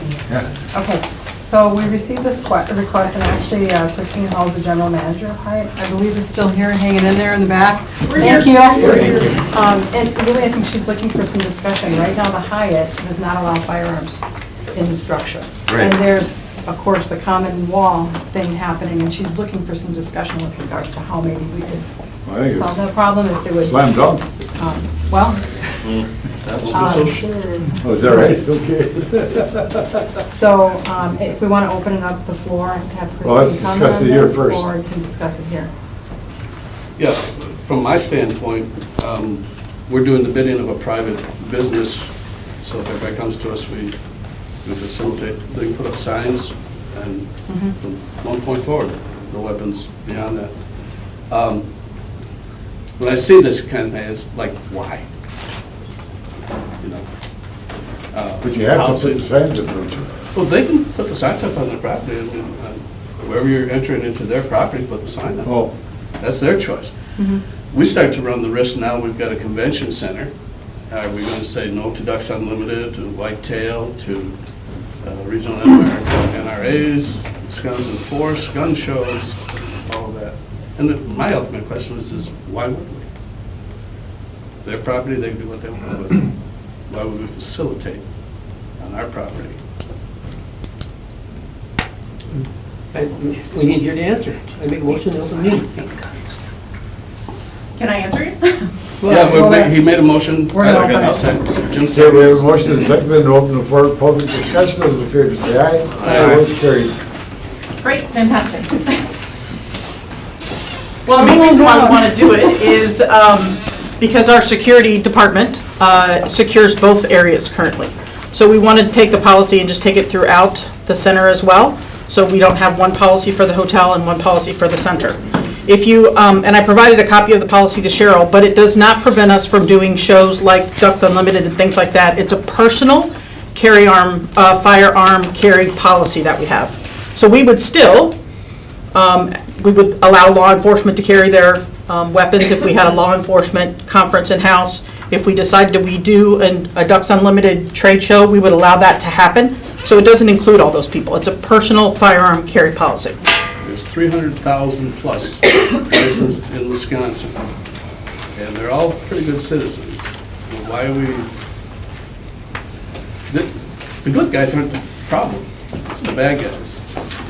The only thing that stops a bad guy with a gun is a good guy, whether that's your policeman or a CW. Correct, and it does not, if you're a policeman or law Yeah, I'm enforcement, absolutely, we would allow those people to carry. It's, But I, as a citizen, and 299,000 other citizens who carry periodically, don't worry, folks, I'm not here. Can't do it here. I just don't understand the rationale. I have a sense of where the body may go, I don't know, but it makes no sense to me. I mean, I look at the issues, we go to Paris, we can go down to Orlando, we can go to San Bernardino, we can go to Columbine, we can go to, and I was content to the day I die that if there had been a few CCWs in any of those places, we wouldn't have 250 dead people. Might have 25, might have 30. So I'm a CCW carrier. sure. I'm a gun guy. Really? I know that. You must see my new one. I got it in my pocket, Charles. Oh, this one won't fit in your pocket. Well, and that's why we wanted the discussion, Yes, because it's, yeah, I just don't it's a see- and then- management issue, it's, you know what I'm saying? And if- But it's, the private property, I have no problem with anybody who wants to say, not on my property. But I just don't see the value in it. You're actually, in my estimation, from my viewpoint, again, I went down these Paris, Columbine, you name it. Tell me where I'm wrong in thinking that if in those schools or in that nightclub or if in Paris, if 2 or 3 people had been legally carrying a weapon, good guys. Bad guys don't care about your notes, your policies. They don't care about the signage. They don't. They just walk right through. So you take the good guys who could help possibly. Police are not, well, it's true, Cheryl. Sometimes. Sure, and I'm certainly not here to Police are not here to- argue with that. It's not a gun, really, I think it's more of an issue of It's just. the common Common walls. walls, So, right, say you come to a conference at the hotel, Yep. and your main part of your conference is in ballroom A, B, and C, and then you have to go to the breakout center. You have to walk through the hotel to get there. So if you happen to be carrying that day, I'm gonna put up a sign that now makes you walk outside and go around my building to get into the other side of the convention center. Plus, I have staff that I teach one way for my hotel, and I have to teach another way for the convention center. And there's so many common areas, it's hard to do that. Yeah, and I understand your plight. You explained very well. Now that I'm a nice guy, I'm at a convention, I'm legally carrying a weapon, you're gonna make sure that I'm inconvenienced by telling me that I can't walk through this area. Well, Tom, you're a CCW guy, so nobody would know you have it anyway. That's right, I wouldn't tell you. Has this been an issue? I mean, has there been complaints or has there been questions from staff? I mean, what is it that's bringing this forward now? So we review our policies once a year, and since I'm a new general manager, I've only been here a year and a half, just going through the motions of, we have a safety and security audit every year, and it was brought up that we didn't have the signs for the hotel. So we started going through the process at the hotel, and then I said, oh, what about the convention center? Since we consider it part of the hotel, even though. I can understand where it might be open carry, where, people might be intimidated, and you don't want your guests, obviously, to be intimidated. We don't want convention goers being intimidated. But if it's a concealed carry, I guess I don't see an issue with a concealed carry. And I think to some extent it's a risk management issue, so I would ask our city attorney to weigh in on it. So when we have done our research into it, I was trying to pull up the actual statute. Essentially, it's a policy decision if you, as long as this body has determined that it's going to allow or prohibit, carry within this convention center, then putting up signs is what's really required. So it's really on this body what they ultimately want to do. Tom and I had the discussion ahead of time about the difference between a city hall property and a convention center. No, this is statutorily prohibited. That would not be, that's a decision whether it's prohibited. I think from a risk standpoint, correct me if I'm wrong, if you have it's state law, I'm a CCW, I don't think you can get into any legal problems with me carrying there, even if I activate, if I do something. just because you allowed it, because it is state constitutional and federally constitutional. So there is always changes to the law, there is no doubt, and I've seen instances where state lawmakers are proposing different things, nothing's actually been adopted. However, no courts that I know of at this point have imposed any liability for either prohibiting carry or allowing carry. Yet. Correct. Well, the ultimate yet, I mean. And do we know about any of the other convention centers that would be our competitive factor here? You know, I right, do we're- not. I've researched Hyatt. Unfortunately, we are the only Hyatt that runs a convention center Okay. for a city proper. Yeah. So, And I just wondered things, you know, Appleton, Oshkosh, Madison, Milwaukee, Wausau, and I couldn't even tell you which of those cities all have convention Most centers of that them we do, find yeah. ourselves competing with. Where they were at on some of this, because that would be helpful for me, is trying to think through, because I'm just trying to think through, would that impact, right, the amount of convention business that we can also book? We could do a little more research and bring it back if you want. I mean, I I think think- it was a litmus test, like if a body, you guys were like, no way, you know, we wouldn't waste our time on that, but. I think Matt makes a good point in there, like. the two- sure, but understand, it wouldn't prohibit us from booking any business. Yeah. This is not a business-related It would decision. intimidate people possibly if they look and say, well, there's a prohibition on that site, you know, are we going to, so you. It hasn't prohibited any business in Hyatt. Okay. So, So you would- we have Hyatt hotels that have as much meeting space as we have a convention center. So if it was Ducks Unlimited, you would. Oh, absolutely. You would render that throughout the whole thing, CCW, open carry, whatever. For the convention space, yes, we would allow weapons in there, but once again, it states that they have to be unloaded. Well, yeah, that's so- standard. as a- Yes, absolutely, so, But it's not going to be a CCW violation. correct, it would not be. Okay. Well, I think, why don't we do this then? Let's look at this a little further and bring it back to us. And okay? Sure, absolutely, be my pleasure. And move for motion to If I could return. just have or- one thing Yes, real go quick. ahead. So one other provision that I think is important to be aware of is that in addition to prohibiting CCW in general, the event, so that would be something that you guys would do. If a special event is being held at the convention center and it's, you know, only open to paying guests or paying participants or whatever, then that special event organizer has the option to actually exclude CCW. That is also an option. And that's always the case, yeah. I mean, gun shows sometimes prohibited check-in at the door. Not very often. Nobody checks in. Okay, motion to return to regular business. Gary and Jim, those in favor say aye. Motion carried. Okay, I'll probably ask for motion to extend this for another, to the next meeting, and staff can. Jim, second. Tom, those in favor say aye. Aye. Motion carried, okay.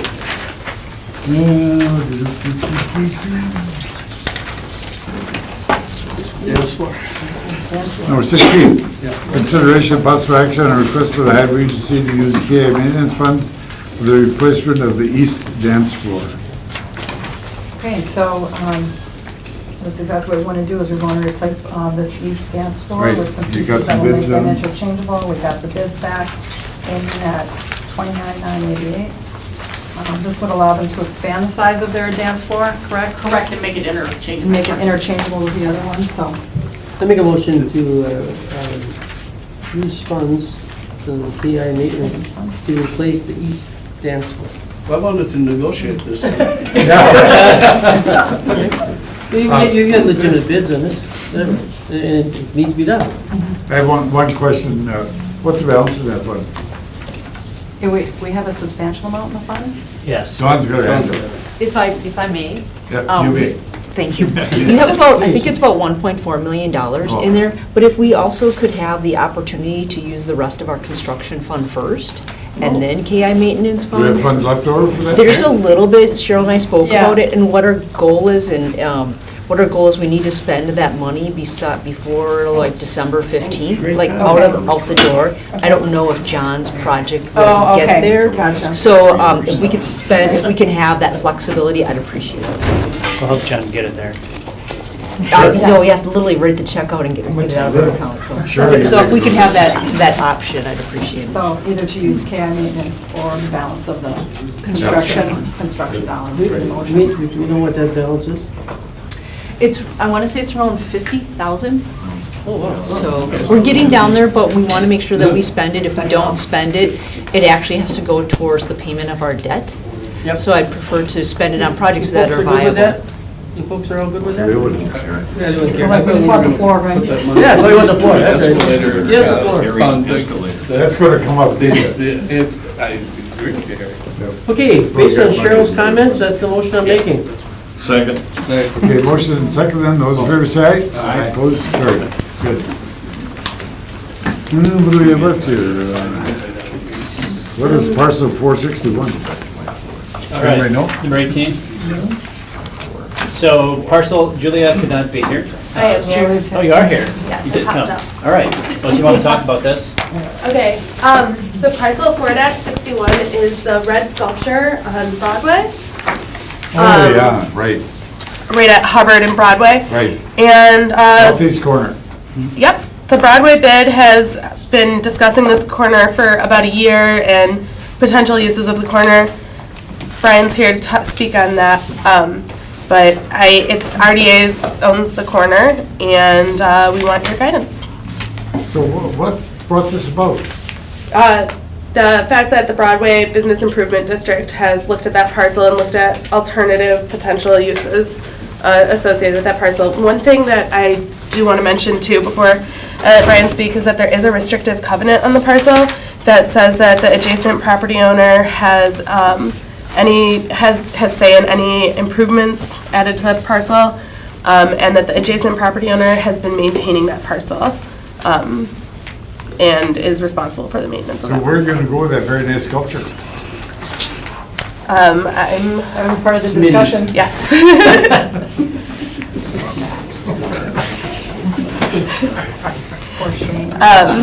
So will we open it to Brian, or do we have to open the floor to have Brian speak? Yeah. Yeah, is this the location with the white dog, black cat? No. This is up northern Broadway. This location. Broadway and Hubbard. Oh, yeah. Yep. In front of the old Gallagher's restaurant. Yeah, the old Now Gallagher's daycare. restaurant. Yeah, I guess, I mean, to Julia's point, I think, before OBI moves forward with the project, I mean, at the end of the day, this is RDA's parcel, even though there's a restrictive covenant on it. We need some direction from RDA in terms of what we want to do with this parcel, in terms of, I think, you want to open the floor and Brian can kind of pitch what they've been thinking there. Just kind of forced, before you guys get too far down the road talking about something, I mean, what do we want to do with it? I mean, it's. Yeah, I'm just curious if this is just step one in the dominoes, this has to happen first, because there's some stuff lined up. Brian could probably answer that. Excuse myself. Do we have to open the floor for Brian? No, For Brian. Yes, okay. Brian, give us a little report on that project? And I'll just pass these around here. This is a couple of renderings of what the site currently looks like, along with what it could potentially look like. As Joe mentioned, this is kind of a request for the RDA for consideration of what could be on this site. So there's a lot of ifs that go along with this proposal. Essentially, what OBI is doing is evaluating an application for the excess sales tax. And what we're looking at, as Julia alluded to, this is a site that has been talked about with our Business Improvement District for over a year. Our Board of Directors has talked about possible usage for this site as well. There's been a lot of community feedback to do something different with this site. The way that it exists currently, the sculpture obviously consumes a lot of the space. It currently is in need of some maintenance, and it's overgrown, quite frankly, with the trees that makes the space somewhat unusable. And so, or not at least as usable as it could be.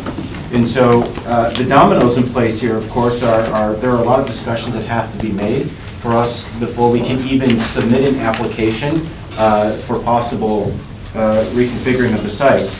One of those bodies is yourself. We've been through our bid board.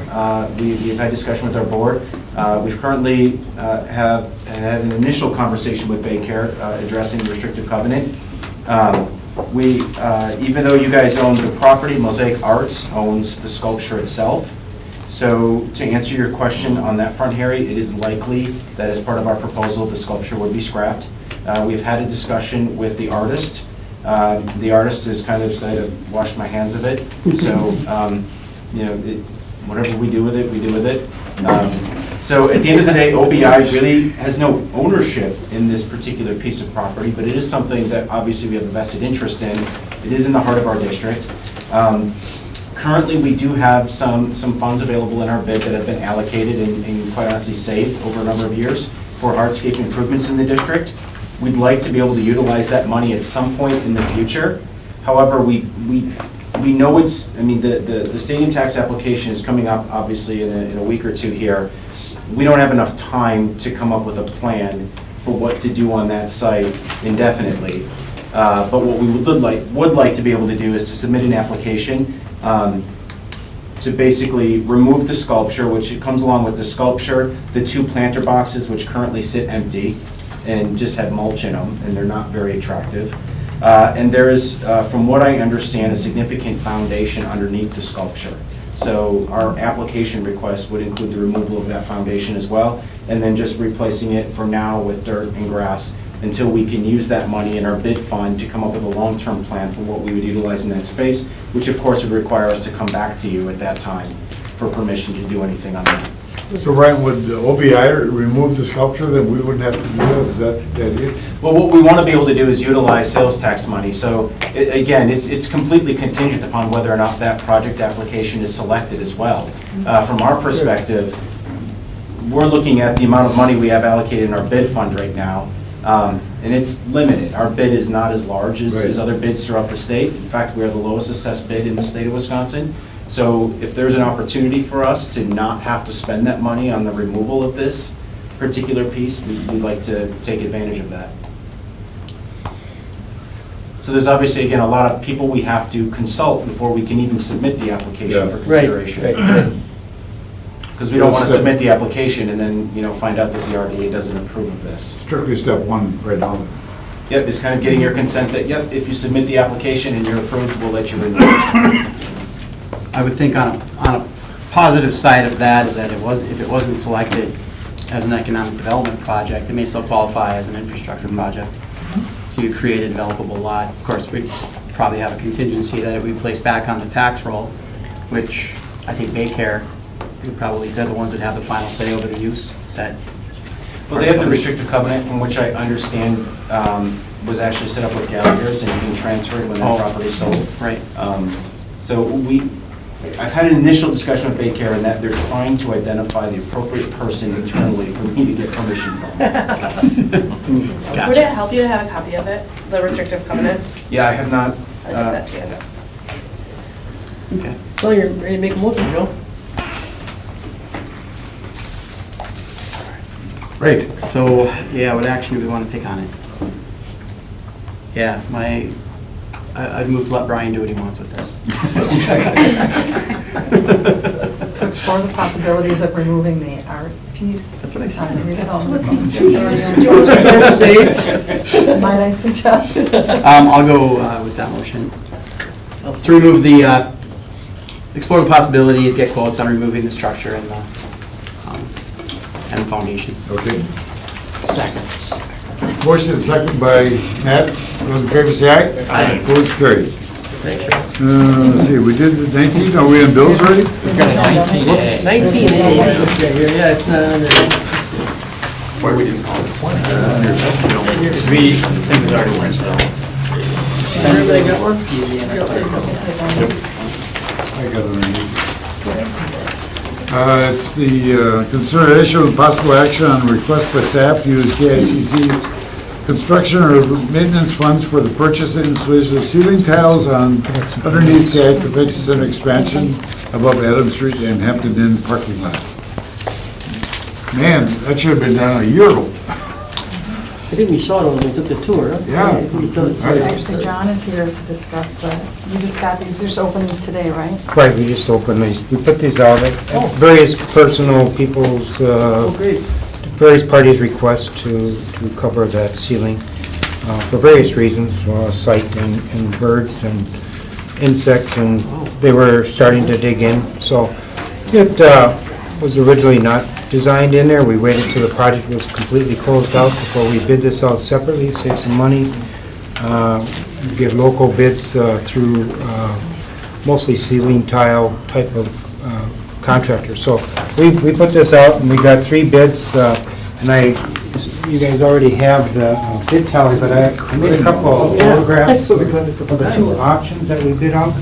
We bid out a gypsum panel with a vinyl coating and a metal panel also. You can see the first bid is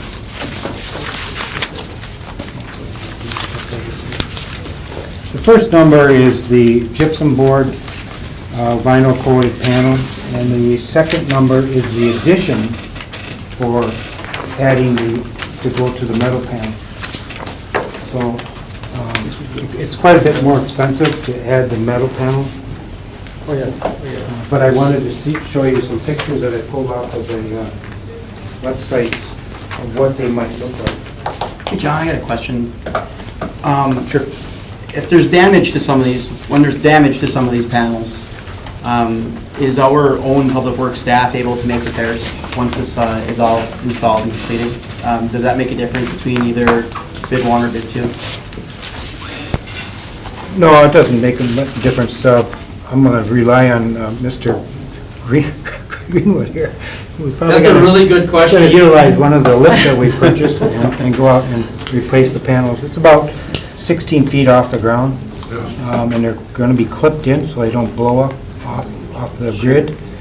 And metal panels would have obviously less maintenance over a longer period of time, but that's a lot of money to spend on replacement panels. The problem is that he'd have to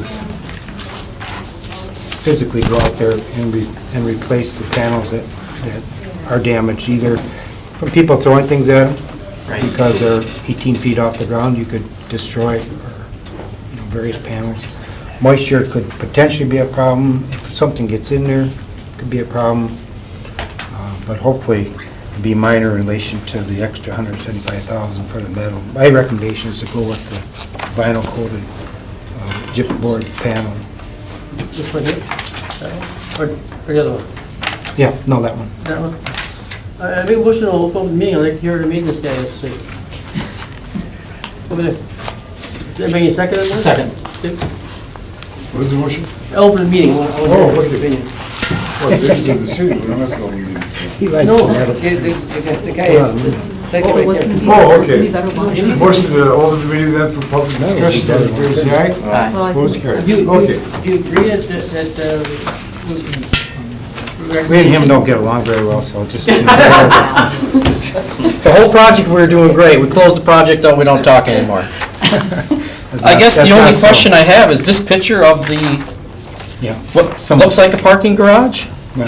What's the difference? I mean, it's just, this is exterior, I don't know, That's extra. yeah. It's This metal one It's is a very gorgeous. very nice panel. Metal panel lasts probably 25, 30 years. That is a 15-year warranty. How are they attached, Sean?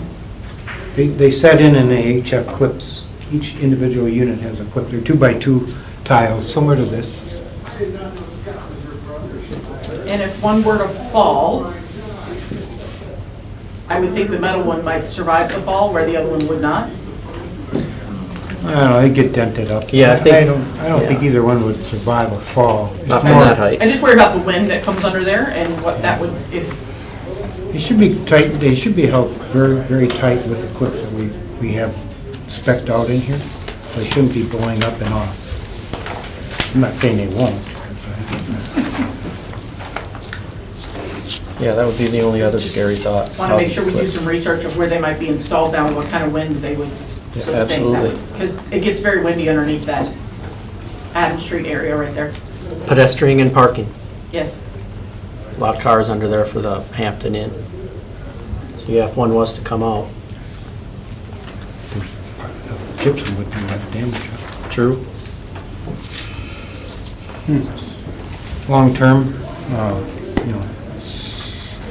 if you had to replace a dozen panels a year, is that a lot? I don't know. This is a big area, very big area.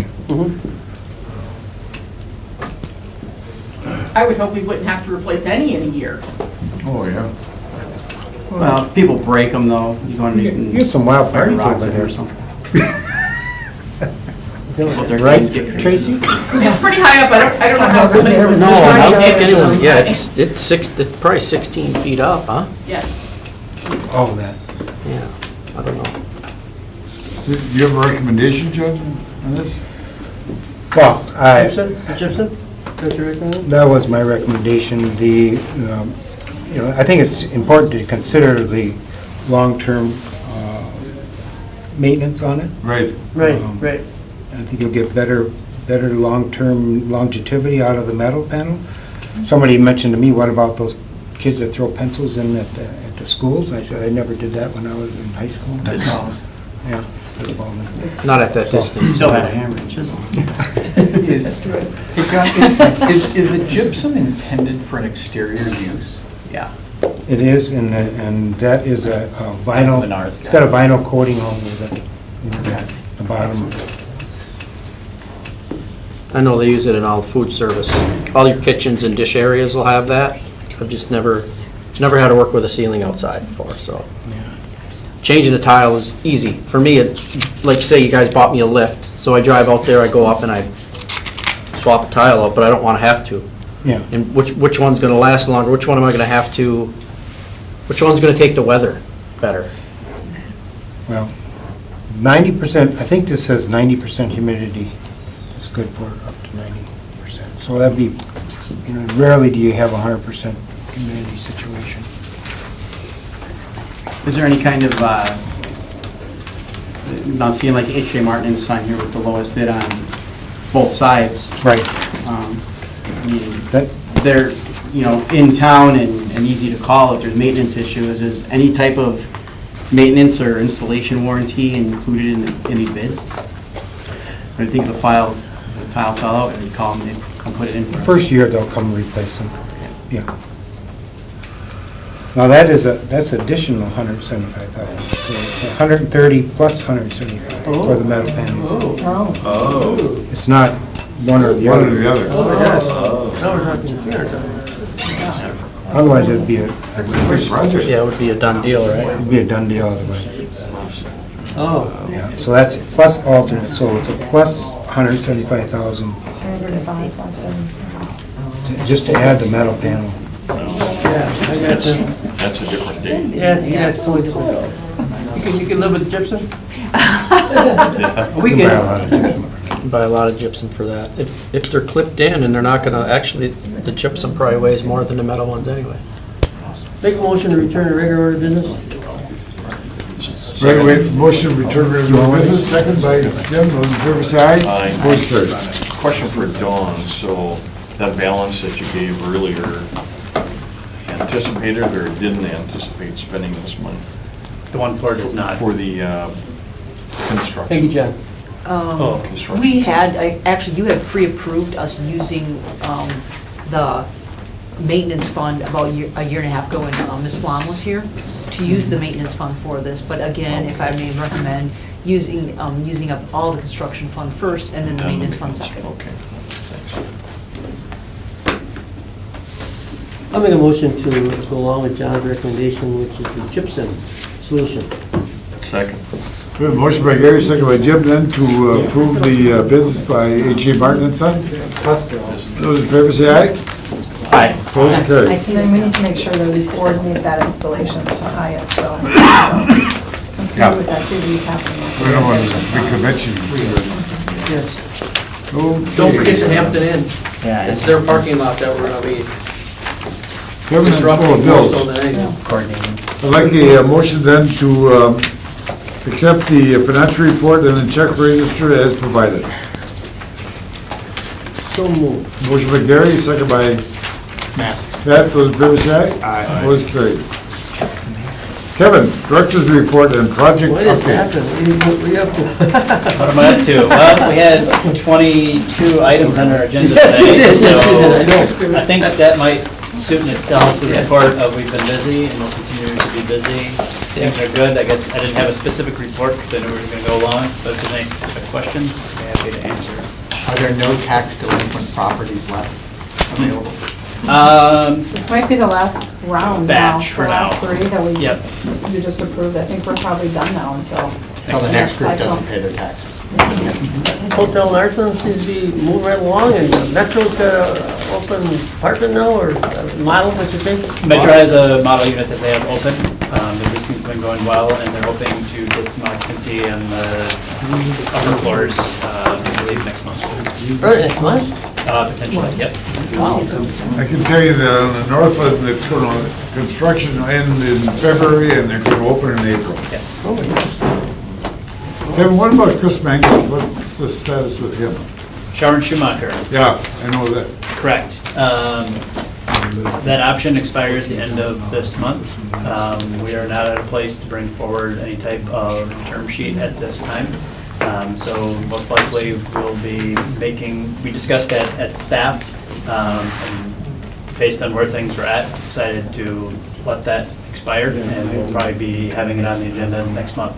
I think one of the things Doesn't look like it's going then? we've talked, and it sounds like there's progress been made, but we do not have anything yet Yeah. on which to go on. Our concern is that we want to, you want to move this property and don't want it to let it sit Oh, another right. winter. So I think letting that expire, he may still come forward with something, and we may still be able to work out some things, but I think at this point, we need to move that. Okay. One other site on Quincy and University, that corner. Our bar?